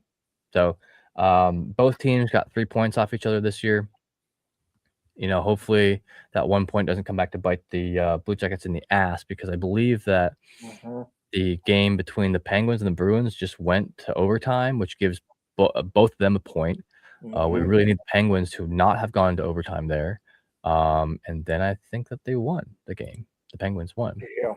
So it screws. It's kind of messing with right now because we're on a playoff push, last 20 games. And I think it kind of screwed over Ottawa a little bit too, with the Bruins getting a point as well. Anyway, we're gonna be counting that down. We're gonna be eyeing that real closely here lately. It doesn't feel like last year. Last year, yes, we were like, oh wow, there could be a possibility. And this year, it's like, get there. Yep. Just get there. Yep. Any way you can.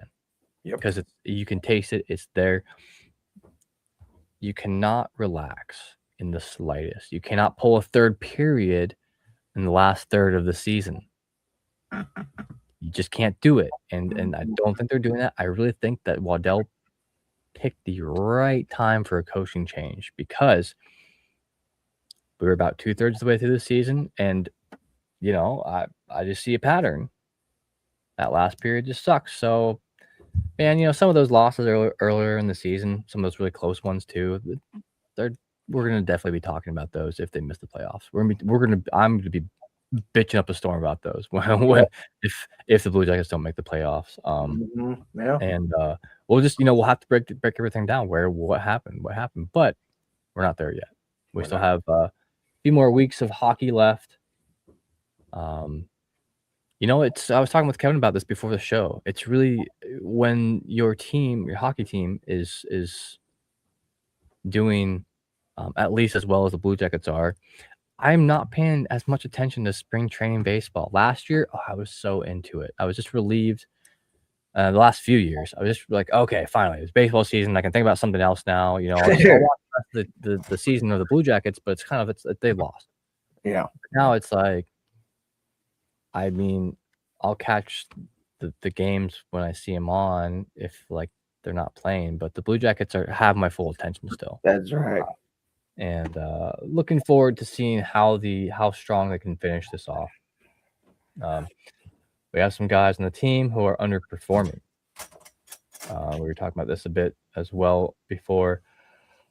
And one of those guys that we're going to need to see a little bit more out of is Kent Johnson. He's one of my favorite Blue Jackets in the last 5 years. I have big hopes for this kid. Did amazing at every level of hockey he was in. Has had amazing moments. Had a great season last season. Had a great season. He played 68 games last season for 57 points. So that's 11 games off and almost 40 points off. So he's not quite keeping up the same pace as last year. That happens. It's going to happen. You're going to have your ups and downs, especially when people are figuring you out. But now it's your turn to figure out them figuring you out. As stupid as that sounds, but I was just mentioning this earlier. Look at Connor McDavid, for example. There has probably been almost no other player that people have watched more film of than Connor McDavid. Modern world. But he still finds a way, night in and night out, to make something happen. That's what makes him Connor McDavid. That's what makes him unpredictable. And I don't know what it is. It's the book out on him. It's kind of like with Jet Greaves, having good season, but then also struggling at times because people know about him now. He's not a mystery to any other team. There's plenty of film on him. His habits are well known. Every scout in the NHL knows his name. They know these guys. So, another guy that, been lacking a little bit of production here lately. Yeah, I guess no one I don't expect to be where they're at. I really think Olivier could maybe be doing a little bit more, but he's also averaging 14.5 minutes a game. That's really not giving you the quite as much time as he had last year, but he's still doing great. He's still there when he needs to be. And to be fair, he's only played 49 games. So, yeah. Zach Werenski is back. He is healthy. He is back from the flu or whatever kind of sickness he had. With all that international traveling he did and all the sleep schedule mess up, I'm not surprised. Glad he's feeling good. One thing I was surprised about last night is it was undisclosed, but Dante Fabro was listed as out for last night's game. I'm not sure of any particular reason for that, but that is currently the only injury listed on hockeyreference.com. So that's a positive sign because this is the time of year where people start going down. You've been working hard all season. You're getting that repetitive motions in, repetitive hits in, and your ankle bugged you 3 weeks ago. Well, now you got to sit out for 3 weeks because you're injured. Yep. And I think we've seen that with Vegas once again. I mean, somehow they always have some key injuries at this time of year that last them up until the playoffs. But anyway, gotta rip a little bit on that. So, yeah, that's all I have for that game. Real quick, because I'm gonna head out here a little bit earlier than Kevin will. I just want to talk about the playoff odds for the Blue Jackets right now on MoneyPuck.com. They're predicted that they have a 56.4% chance of making the playoffs. This is up from 4 weeks ago when it was like 8%. This is hockey. That's how quickly things can change. Like Kevin said just a little while ago, doesn't matter how you get there. Anything can happen in the playoffs. The Blue Jackets swept the number 1 seed years ago in 4 games. Yep. Just absolutely destroyed the Lightning. Granted, they didn't get past the next round, but that's exactly it. You can have the number 1 seed just out of nowhere.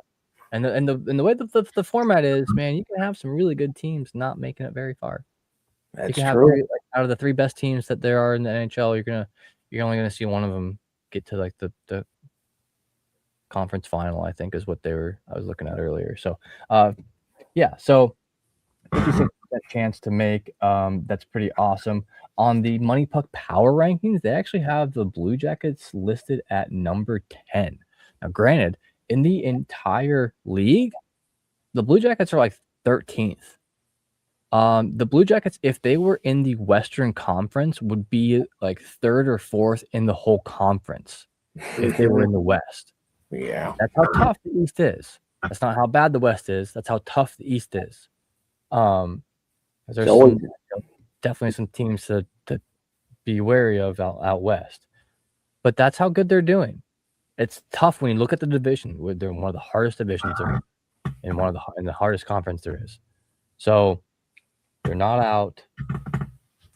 The one score that they're lacking, the Blue Jackets are lacking right now, like their lowest thing is in goaltending. That's the one thing that Money Puck has them rated the lowest at. So that's one key thing to shore up. But also, you have to look at the defense when you talk about goaltending. Yeah, I'm sorry. I'm calling that out because then they're not watching Blue Jackets games this season. Because if you watch Blue Jackets games this season, you would know that 9 times out of 10, goaltending is not the issue. Jet Greaves has been good. Elvis Merzlikins has been good. It's not an issue. Yeah, if they let that 1 time out of 10, but it's not 9. No, right. When you let another team take 17 shots on you in a period, that's not the goaltender's fault. No, I'm sorry. It's just not. 9 times out of 10 this season, it's not the goaltender's fault. It's the defense in front of them. So I'm sorry. You're not watching the games. And it's not, and come on, watch some games here. He'll be better educated. That's just me there. But it's always been like that with the Blue Jackets, where the Eastern Conference, they've been in the Eastern Conference since 2013, 2014, the 2013, 2014 season. And ever since then, it's always been tough from top to bottom. It's always been like that. Then the Metropolitan Division that the Blue Jackets are in, it's always been like that, where it's always tough from top to bottom, where teams are beating up on each other. A last place team in the Metropolitan Division is not exactly a last place team. Stick and they would be doing better if they're in a different division. You could say that about any team in the Metropolitan Division. If you took them out there and put them in a different division, they'd be doing good. If you took them out of the East, they'd be doing good. That's just how it is. The Eastern Conference has always just been so tough, especially the Blue Jackets division, the Metropolitan Division, from top to bottom. It's always been so tough. And it's like, you hear that for years, so it's like, oh, if the Blue Jackets were in a different spot, things would be better. And then, like, you get sick and tired of hearing it, but at the same time, it's like, you're right, because it's true. It's true. And that's just how it that's just how it is. You just have to deal with that the best that you can. And the only time that it wasn't like just a dogfight to the bitter end was the 2016-2017 season, when the Blue Jackets went on a heater and won 16 games in a row, and they finished third in their division with 108 points. Like, they had that playoff spot done, I want to say, by like the second week of March, like the second or third week of March. Like, that's when they knew that they got into playoffs. That was it. And like after that, it was just like, okay, finish out the schedule, do the best that you can. That's all they had to worry about at that point in time. But every other single time that the Blue Jackets have either fought for a playoff spot that didn't get it, or fought for a playoff spot and did get it, it was just fight to the end, tough from top to bottom until you got in. Because that's just how it is. Yeah. One last thing from me for this episode, and I'll hang out and talk with you about this for like a little bit. Is I just saw a post from Jess Svoboda, the Jackets Insider on Twitter/X. One of my favorite people. I've met him before. He was always super, super nice. I love following him on Twitter. He's got the inside scoop. So he said that Matthew Olivier set a career high with 27 penalty minutes tonight. He's the first NHL player with a goal, assist, and 27 plus penalty minutes since Florida's Alexander Petrovic in 2016. So in the whole decade, he has done something very unique. Now, another unique thing happened last night. Matthew Olivier and Damon Severson are the first Blue Jackets teammates to both have Gordie Howe hat tricks in the same game. A Gordie Howe hat trick, for those of you who may not be aware, is you get a goal, you get an assist, and you get into a fight. That's it. That's the Gordie Howe hat trick. And it's pretty rare for it to happen at all. Because oftentimes some of the best scorers and assist makers might not want to fight too much. But last night, for the first time in 25, going on 26 years almost, the Blue Jackets had a pair of teammates get Gordie Howe hat tricks in the same game. Man, pretty cool. It's crazy. All right, so we're on to the next. I got a last couple things here to talk about, and Hefty Duck will have some things to say about it. Then he'll get out of here. Then I'll finish up my things, and that will be the end of that for this show. So on to the next thing. We got a little Big Ten hockey recap going after the weekend that was. How are every team doing so far in Big Ten hockey play so far this season. So Michigan had a bye week. They did not, well, I shouldn't say that. They played a non-conference game. They did not play a Big Ten game. So their record of 19-7 in the Big Ten stays at 19-7. Michigan State played the Minnesota Golden Gophers, and they split the series. The first game, Michigan won 7-1 at Minnesota. So, and then the second game, they lost in a shootout, 4-3. So they split the series. So Michigan State gets one, and the Gophers gets one. So both teams' records, Michigan State is now 14-8 in the Big Ten. The Gophers are now 9-15 in the Big Ten this season. We go on to Penn State.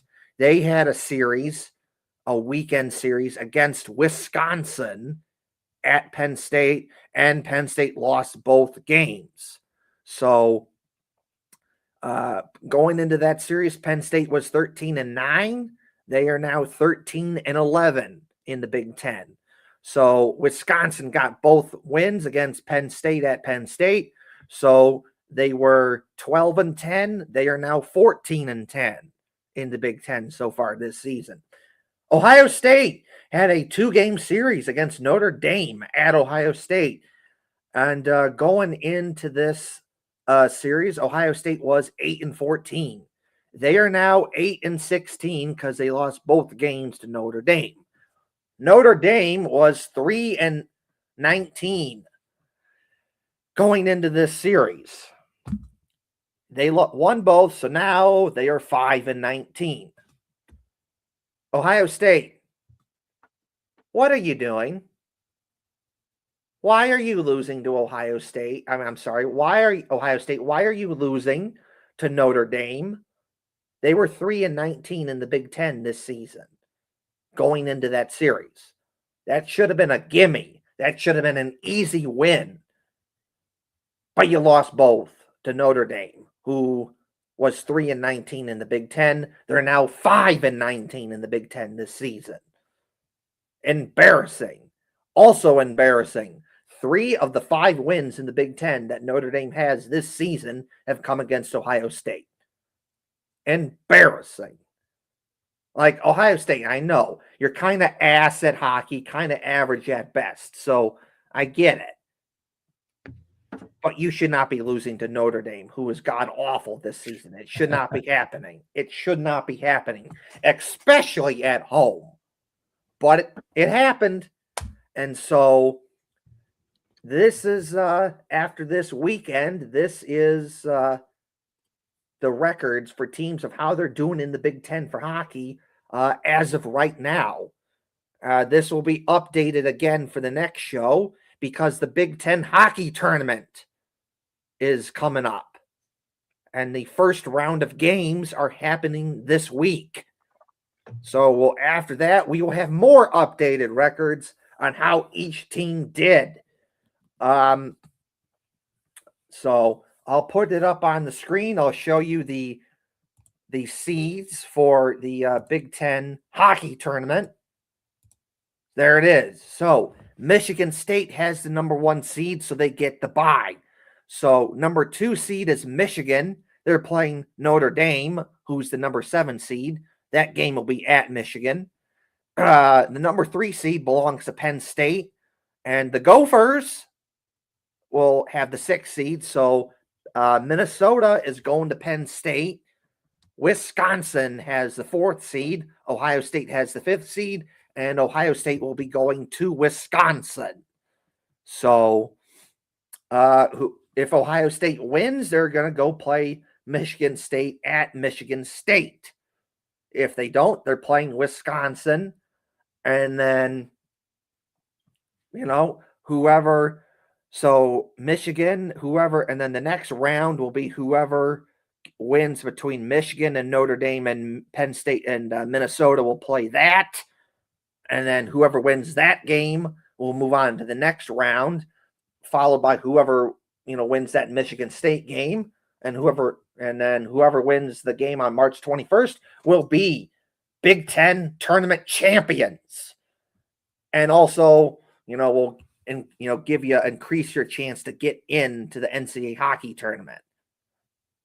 I mean, like if it's like Michigan or Michigan, they're getting in regardless because they're really good. But winning the Big Ten hockey tournament would increase their odds and would really help them out. So there's that. So just throwing that out there. This is your little Big Ten hockey update. That's your Big Ten hockey tournament right there. And right here, those are your records in the Big Ten conference play so far this season. Damn. And just for our audio listeners, I'll read these out real quick. So keep in mind, this is for Big Ten only. This is not including the rest of their seasons. Yes. Michigan University, or University of Michigan, sorry, 19-7. So they're absolutely killing it in the Big Ten. But it is in fact the Michigan Spartans, Michigan State, who gets that first round bye. Yeah. They're 14-8 in the Big Ten. The Nittany Lions, Penn State, is 13-11. The Badgers, that's Wisconsin, right? Yep. 14-10. So all these are positive records. Now we go to the negative records, and start off with Ohio State. They're 8-16 in the Big Ten. Unfortunately, one of my absolute favorites, the Minnesota Golden Gophers, is 9-15, and then the Fighting Irish, like we talked about, they're 5-19, and that's, I mean, honestly, Ohio State's not too far off with the 8-16 record, but yeah, so this will be interesting because that first round, it's going to be Michigan versus, I'm sorry, it's going to be Ohio State versus Minnesota. No.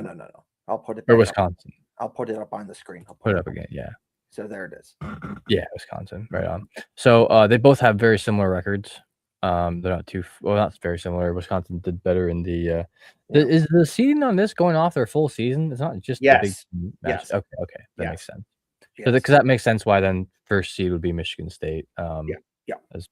Because they have to bye. So very interesting. Looking forward to this. This is going to be March 11th, 14th, and 21st. So this Wednesday, it's going to be starting. This weekend, it's going to be going on, and then it'll finish up next Saturday or next week, like the end of next week. Yes. So keep an eye out. We'll be talking about it. We will. We'll talk about how every team did, especially Ohio State. The Ohio State, I've been paying attention to the games I've been watching Ohio State this season. They are very much a crapshoot because they will have games where they look good, they get a big win, and then they have games where it's just god awful. Example, they got smoked by Michigan State 6-2, but then they also went up to Michigan State and beat them 5-1, or they lost in the shootout the next day against them. Michigan, they got smoked 8-1 at Michigan. And then that series up in Michigan, they lost by a combined score of 13-3. Just god awful. And then Penn State, they go to Penn State and get smoked 11-4. And then the following game, they're up 4-1. They blow that. They lose 5-4. But then they'll have a game where they go up to Minnesota, who's historically a powerhouse in college hockey, always consistently good, just like Michigan. And they go up to Minnesota and they sweep the series and they beat them. Or, and they go to Wisconsin and they lose. Or what Ohio State team are you going to get? Or they lose to Notre Dame. They go to Notre Dame and they get, and one of the games in that series, they get smoked 6-1. Or Notre Dame comes to Ohio State and they lose both. So it's like, what Ohio State are you going to get? Are you going to get the one that sucks and it's going to get smoked? Or are you going to get the one that plays a good game and wins? So I don't know. Michigan State, I'm not surprised, number 1 seed. They're really good this season. They're just loaded with talent and NHL prospects. Caden Lindstrom from the Blue Jackets, Porter Matone from the Flyers. They have Charlie Stramel from the Wild prospect, and just, oh my God, they just have talent. It's ridiculously good. Michigan, to no one's surprise, is consistently good again. No one's not surprised by that. They're good again, so that's not surprising. Again, always top talent there. Penn State, they're coming. Hey, last season they trip to the Frozen Four, and they're doing pretty good this season again. And again, they have good talent, especially Gavin McKenna and Blue Jackets prospect Jackson Smith. Wisconsin's having a pretty decent season, but really the surpriser is the Gophers. They are the 6th seed. Their record in the Big Ten is not very good. They are the surprise this season. That it's surprising that the Gophers, who are historically good at hockey, like Michigan, producing top talent, national championships, Frozen Four, Big Ten championships, again and again this season, hasn't been very good for them. That is surprising. That is the surprise, really the big surprise story, because you expect them to be better. You expect them to be in the top 3 of the Big Ten every year, competing with Michigan and like a Wisconsin and a Michigan State, but they're not. So, yes, I will provide updates on this and just to see how the Big Ten hockey tournament is going. Maybe Ohio State wins it. If I had to take a guess, the answer is no. Right now, my big guess, who wins it, it's probably Michigan or Michigan State. That's my guess. And then after that, I would say probably Wisconsin or Penn State, then the Gophers, then Notre Dame. That's where I'm at with that. So, Oh yeah, I will give you updates on how this goes. Well, I do need to get heading out, so I'm just gonna do a quick shout out real quick. Once again, check me out online, Lance Shock Tattoos. Check us out online. Kevin will go ahead and do all the rest of them here in a while when he is finished. And thank you all very much for joining us tonight for the Brew Jackets. Yes, hit the correct button. Don't screw it up. I will try. All right. It's on Leave Studio. All right, man. We'll see you later. Leave Studio. Okay. So I have some stuff to finish up here, and then I'll get out of here. So to start off, I'm going to put this up on the screen.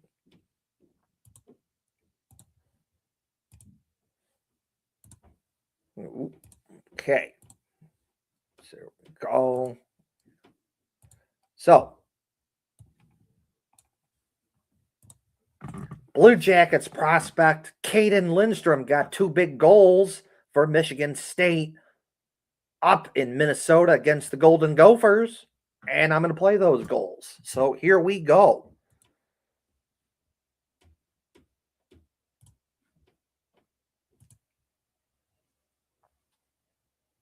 So this is a good play by Michigan State.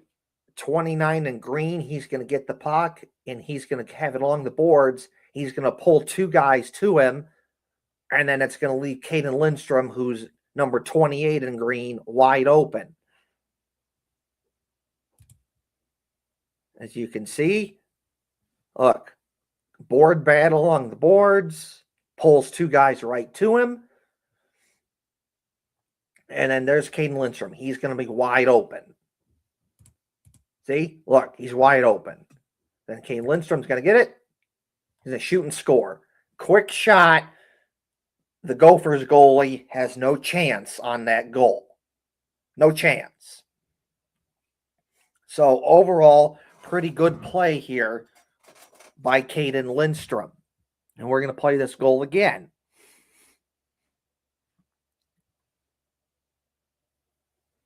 So here we go. Blue Jackets prospect Caden Lindstrom again. So again, this is kind of bad defense by the Gophers here because you let this guy right here draw you in. You got two guys on one guy is never going to work out well because you're leaving a guy wide open. If you don't do that, he's not wide open. And then Kane Lindstrom will back this up. He's going to get it. Quick shot, shoot, score. And then another thing I would like to point out that's not helpful from the Gophers' perspective. We'll back this up. Let's see here. No, we'll back this up here. So we'll go like this. All right, okay. So number 5 in white for the Gophers. I know what you're trying to do. You see this guy over here, so you're trying to like cover that spot so he can't get the puck. But from my perspective, you're not being very helpful here because you're kind of screening the goalie here. Kind of in front, kind of hard to see it, and you're making it harder than it has to be. Because you're kind of blocking the vision. So if you don't do that, he has a better shot of stopping the goal, just my opinion. But good shot by Blue Jackets prospect Caden Lindstrom here. We'll play one more time. We'll back this up.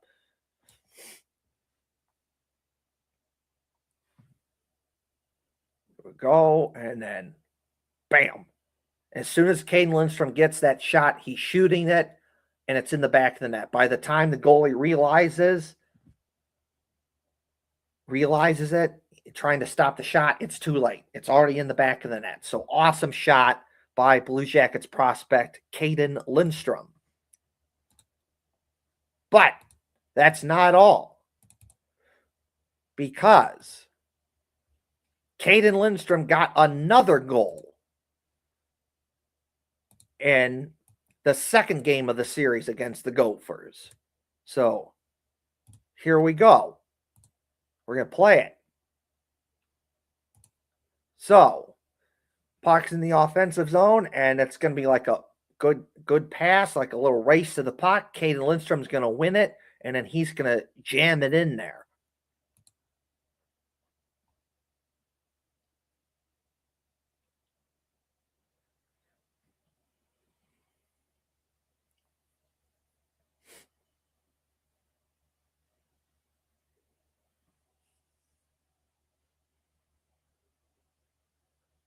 So we'll back this up here. So another thing I really do like about this here.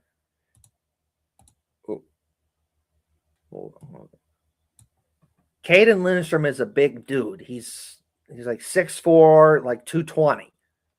One of the reasons why he stands out is that he's able to use his size to his advantage, and he's hard to play against. That size, he's able to use it to his advantage, and it's hard to play against. Because look, looks like maybe you got someone on him, maybe you think the play's there, but nope. He's able to use his size to he's able to use his size to his advantage and get through that hole and then kind of like bully his way to the net and kind of bully his way right in front of the net, and then he's going to shoot and score.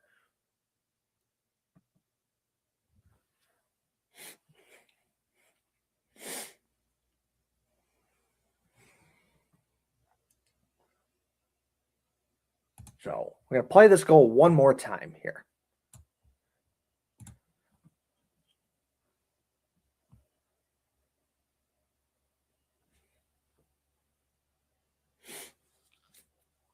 So also a good goal here from Blue Jackets prospect Caden Lindstrom. So, all right, the next thing I want to share is, of course, the Big Ten regular season championship went to Michigan State.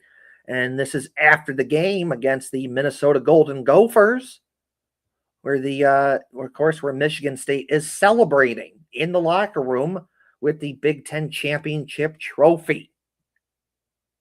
So that's cool. And of course, you're looking, there's Caden Lindstrom right there. He's in the back. Kind of hard to see because most people are covering him, but there he is. He's in the back, and he's got a hat on. You can also see him because he's kind of got like an afro kind of hairstyle. There he is right there. So that's cool. So that is Blue Jackets prospect Caden Lindstrom celebrating with his teammates after the game with the Big Ten championship trophy for the regular season. So Blue Jackets prospect Caden Lindstrom is a Big Ten regular season champion. So shout out to you, Caden Lindstrom. Looking forward to seeing you play for the Blue Jackets. So,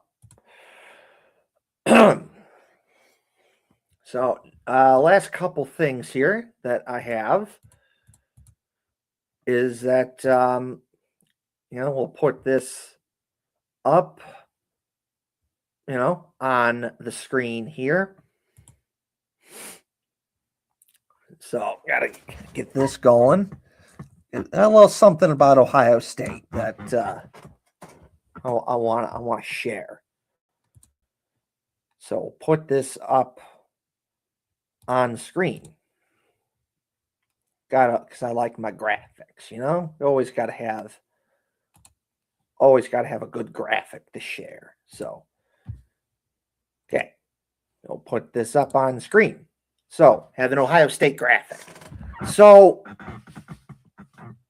Ohio State, you've been in the news recently because it's now been proven that you have Epstein money. And that's not good. Lex Wexner, your name is all over different buildings that Ohio State has in Columbus. And that's where Wexner got the money from Epstein. So you're getting called out for it, and rightly so. And people saying that you should take Wexner's name off the buildings, including the football facility. I agree with that.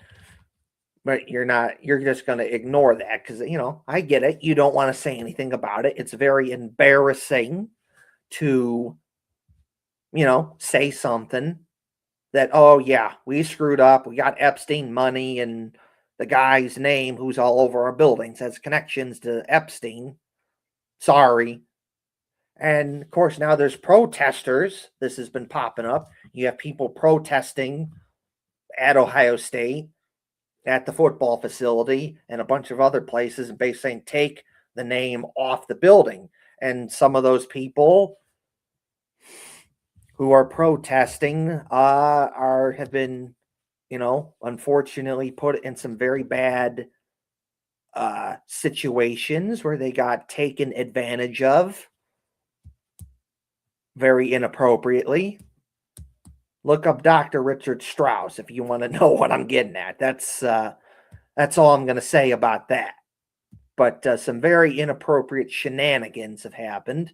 So, and then you get a professor that gets a professor at Ohio State that gets busted for punching a student, and you put all that stuff together, and it's not been a good, couple weeks for you, Ohio State.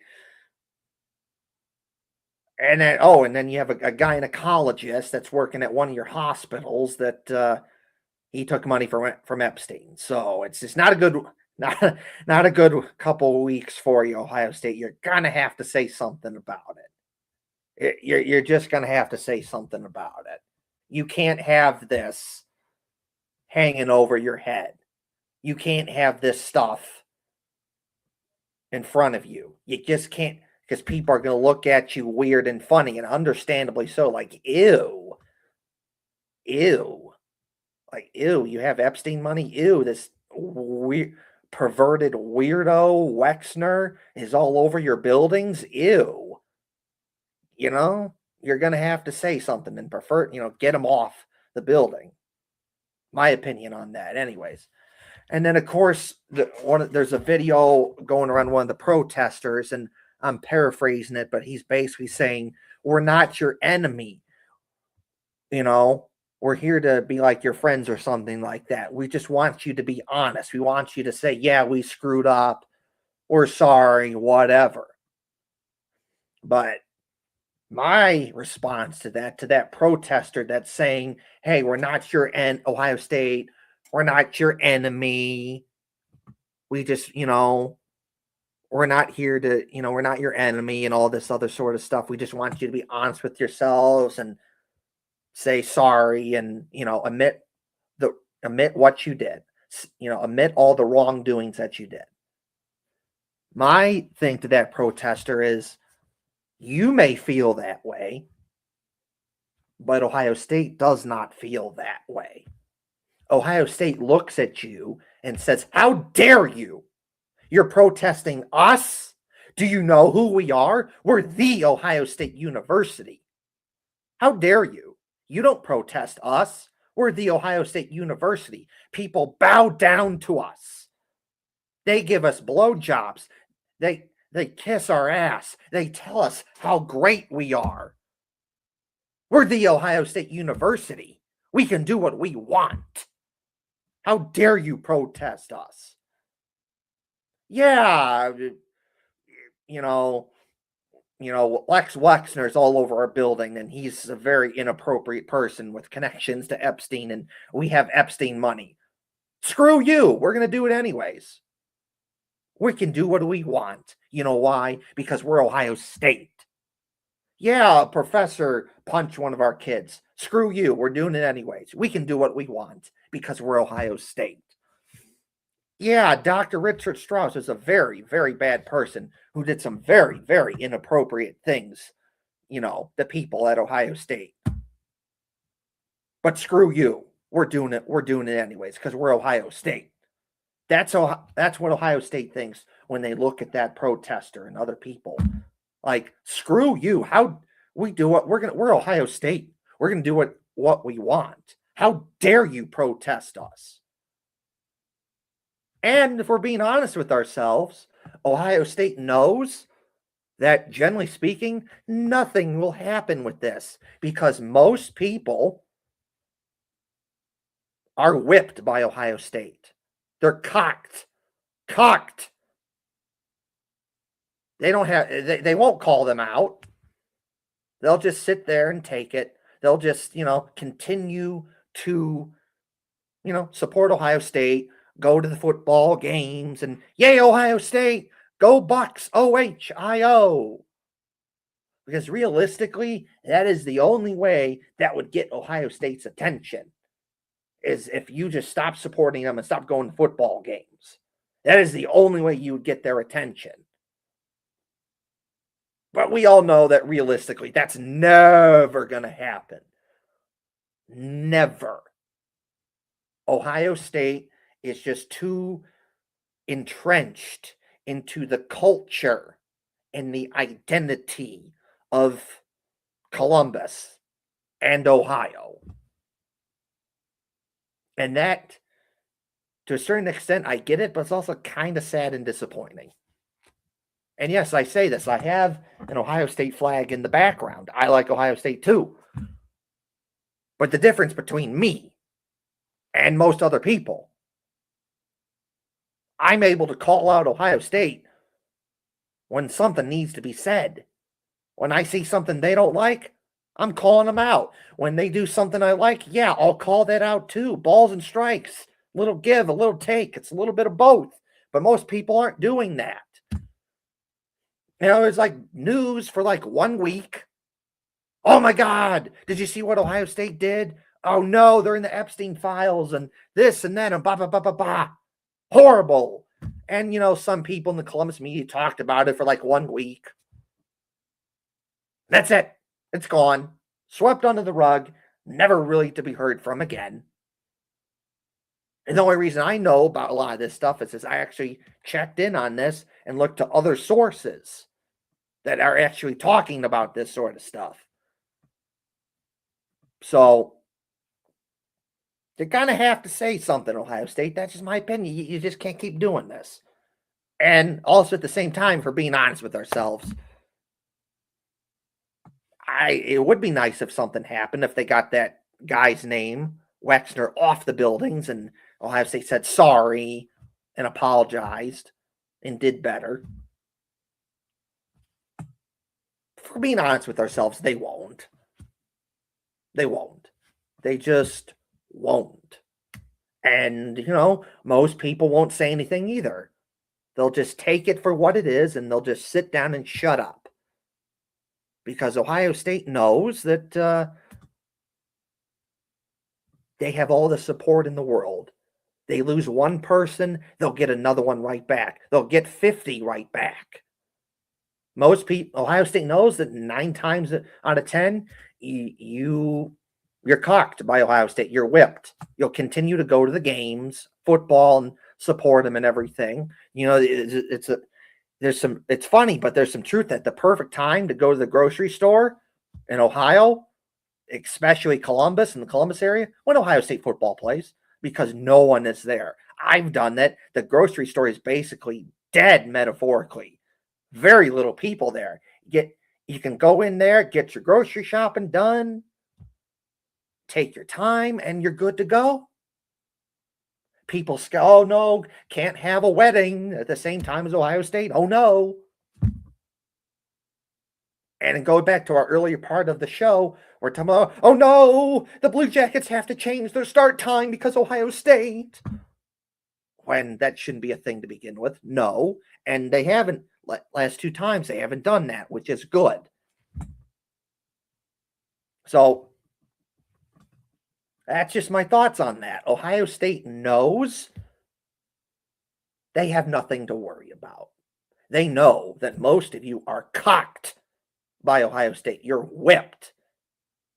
You'll still go to the games. You won't say anything, football games, and you won't say anything about it.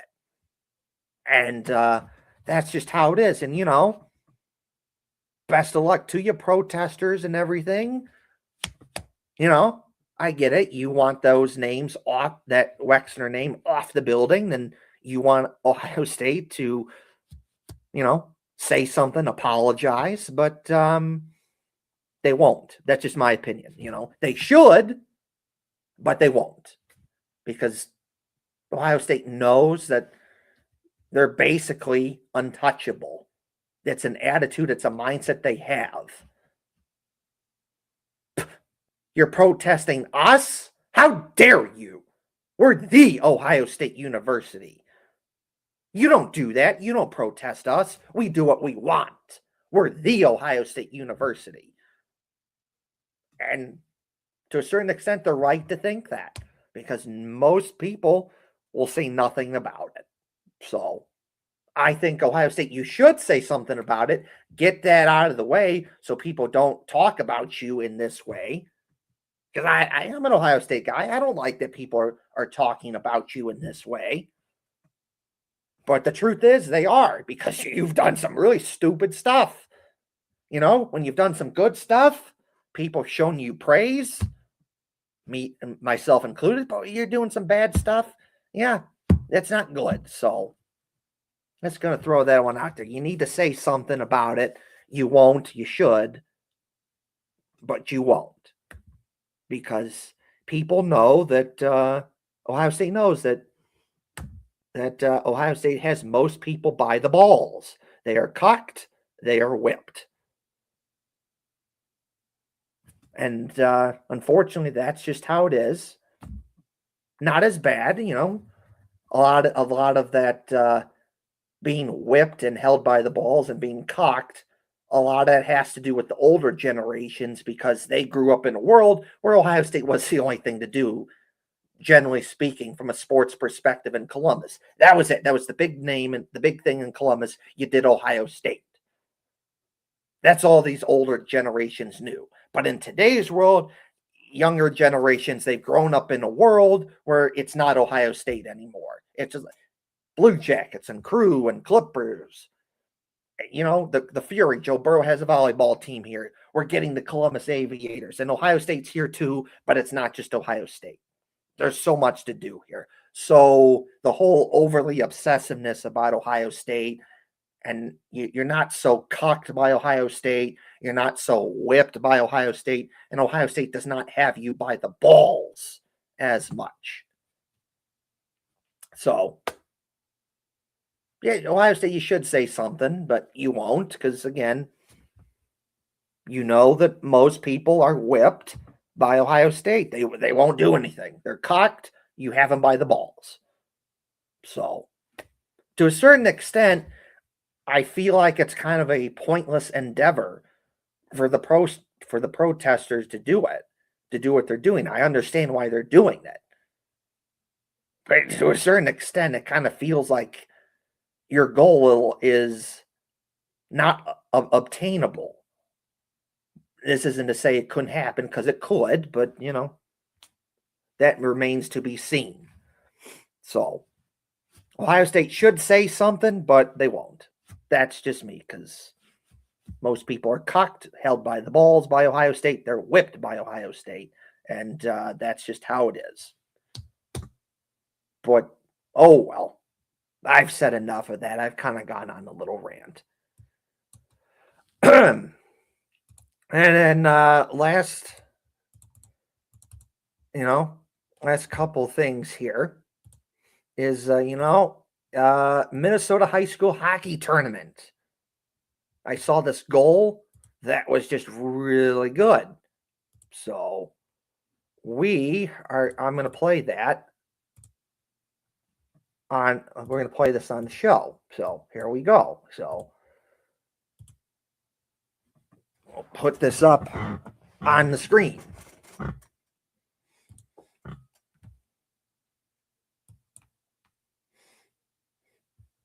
So here we go. Put this up on the screen. Okay.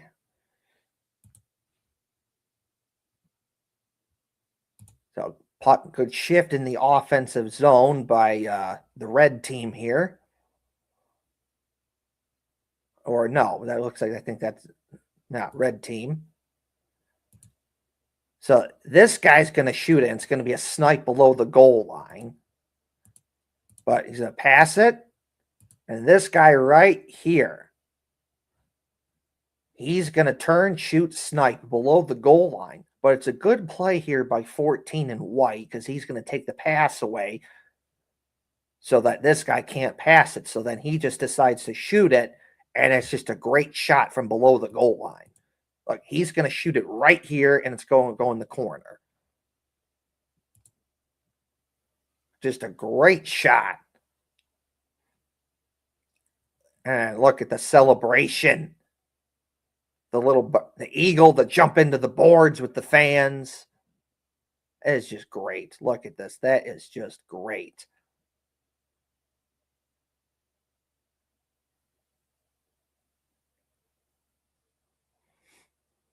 Of course, it's high school. They got the band playing music. That's cool. Oh, look at that guy right there. He's really getting into it, playing the drums.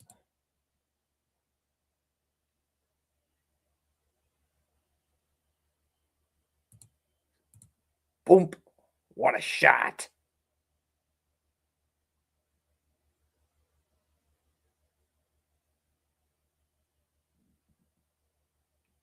What a shot. So we'll play this again because we'll look at this. Look at this shot. We're going to play this again.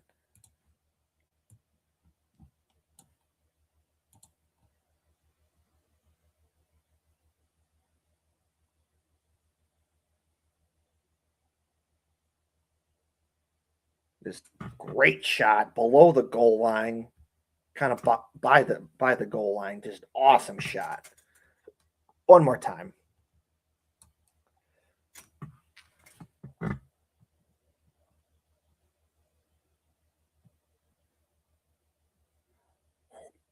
Bam. That is just awesome. Great shot. So, oh boy. I didn't. Oh my goodness, I didn't add it to the state. I did not add it. I've been talking about it all this time, and I didn't add it. My goodness, that's a brain fart. That's the bingo card. Hefty Duck has the bingo card of yawning. I have the bingo card and not putting stuff on the screen. So we'll try this again. All right.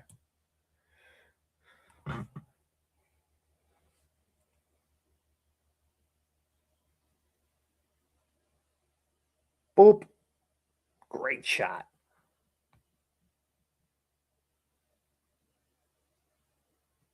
Look at this. The Sally jumping into the crowd with the fans.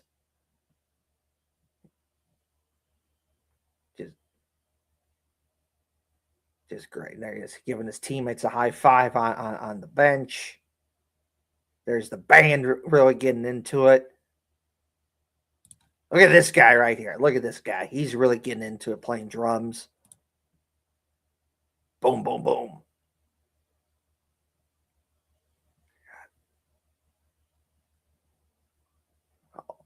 Below the goal line, shoot, score, great shot. And we'll show this one more time.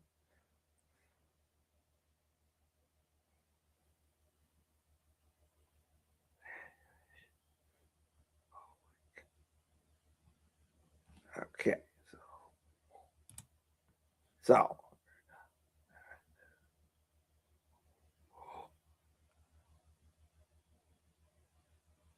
bam, what a shot. Why not? One more time.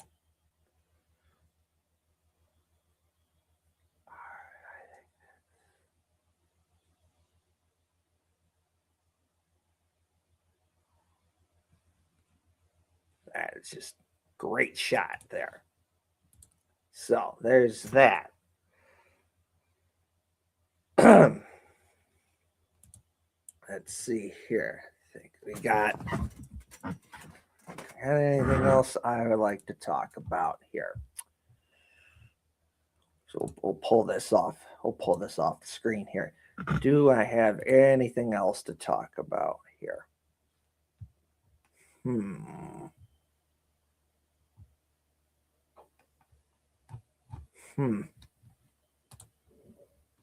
Let's see here. Do I have anything else to talk about here? You know what? Yeah. Oh, yeah. We'll put this up on the screen. So the game against the Blue Jackets game against the Panthers, it was Ohio State night. So that, that was cool. The band was there playing some music. And we're going to put this up on the screen here of, Ohio State music being played at the Blue Jackets game. So we'll do that. Let's see here. We'll put this up on the screen.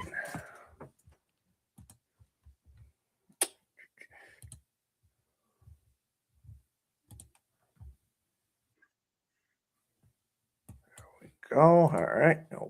So we're going to put up on the screen here. Where did it go? Oh, okay. So here we go. This is some little Ohio State music, the fight song, Across the Field at Ohio State night at the Blue Jackets game. No, this is Buckeye Battle Cry.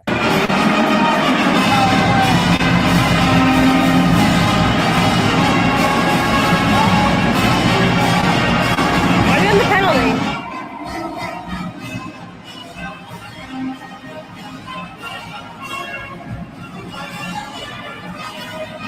Ohio.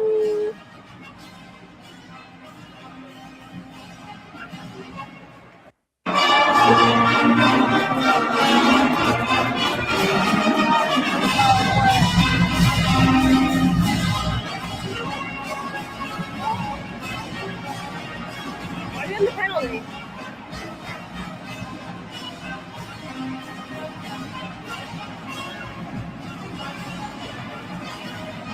Ohio.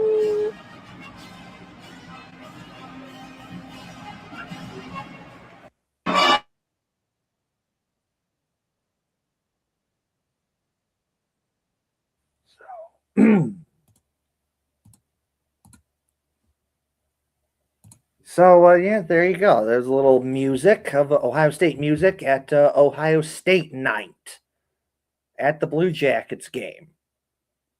So that's cool. And I always like this graphic here. It's Brutus, the Ohio State mascot, and he's wearing a Blue Jackets jersey. So, whenever it's something to do with the Blue Jackets, when it's ever something to do with the Blue Jackets and Ohio State,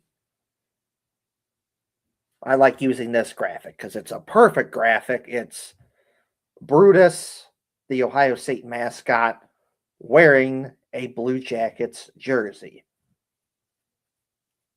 So that's the end of that. So I'm going to say my stuff and then I'm going to get out of here. So, first things first.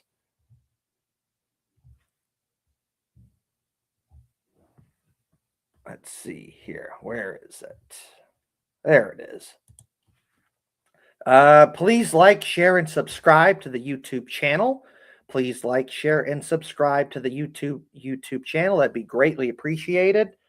Please like, share, and subscribe to the YouTube channel. Please tell your family, please tell your friends that like, share, and subscribe to the YouTube channel. That'd be greatly appreciated. Like, share, and subscribe to the YouTube channel. And as always, got to give a shout out to my awesome Uncle Doc. The best of the best. What a guy. Love seeing you at family get-togethers and birthday parties and so much more. Holidays like Thanksgiving, Christmas, Easter, and so much more. You're a big Blackhawks guy. And I like the Blue Jackets, but the Blue Jackets became your second favorite team, and I appreciate that. And love talking hockey with you, and I wish you're still here so I could talk some hockey with you. You could tell me how you think the Blackhawks season is doing. You could tell me how you think I could tell you how I think the Blue Jackets season is doing. So, a lot of fun. Wish you're still here. So, I could see you at family get-togethers like birthday parties and holidays like Thanksgiving and Christmas and Easter. You are loved very dearly by your family and friends. You are missed so much, very dearly by your family and friends, including me. I wish you were still here. So, shout out to my awesome Uncle Doc. I wish you're still here so I could talk some hockey with you. So, shout out to my awesome Uncle Doc. Thank you for everything.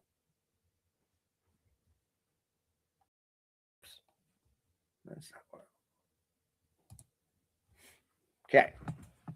Our next show is going to be, let's see, when would that be? I gotta look at a calendar here pretty quick here. When would that be? When would that be? When would that be? We'll look at the Blue Jackets schedule here pretty quickly here.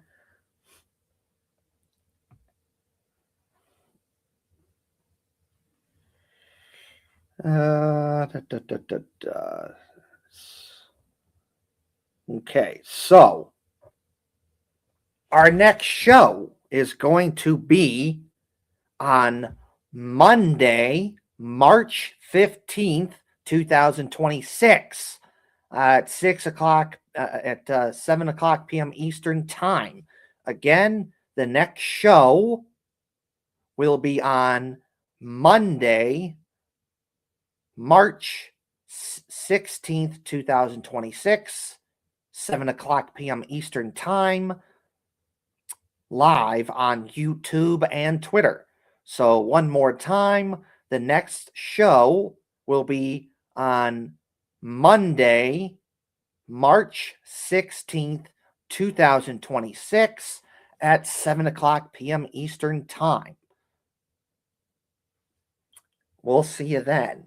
So next show is Monday, March 16th, 2026, Monday, March 6th, 2026 at 7 o'clock p.m. Eastern Time. And of course, one last thing for me is don't forget to check out Union Blue Soldiers.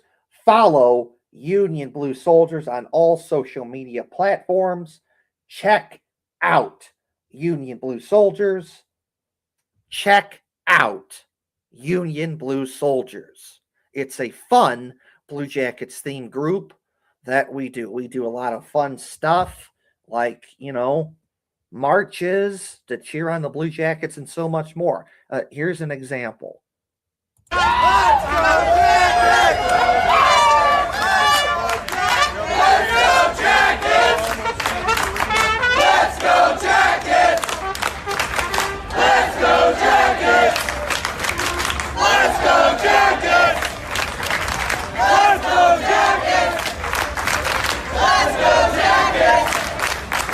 Let's go Jackets! Let's go Jackets! Let's go Jackets! Let's go Jackets!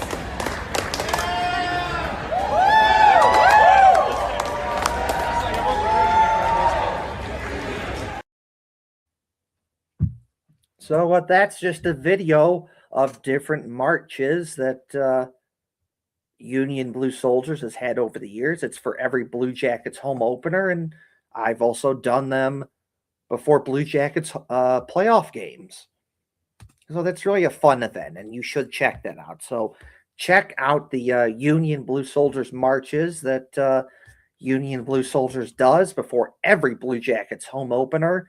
And also, we've done them before playoff Blue Jackets home playoff games.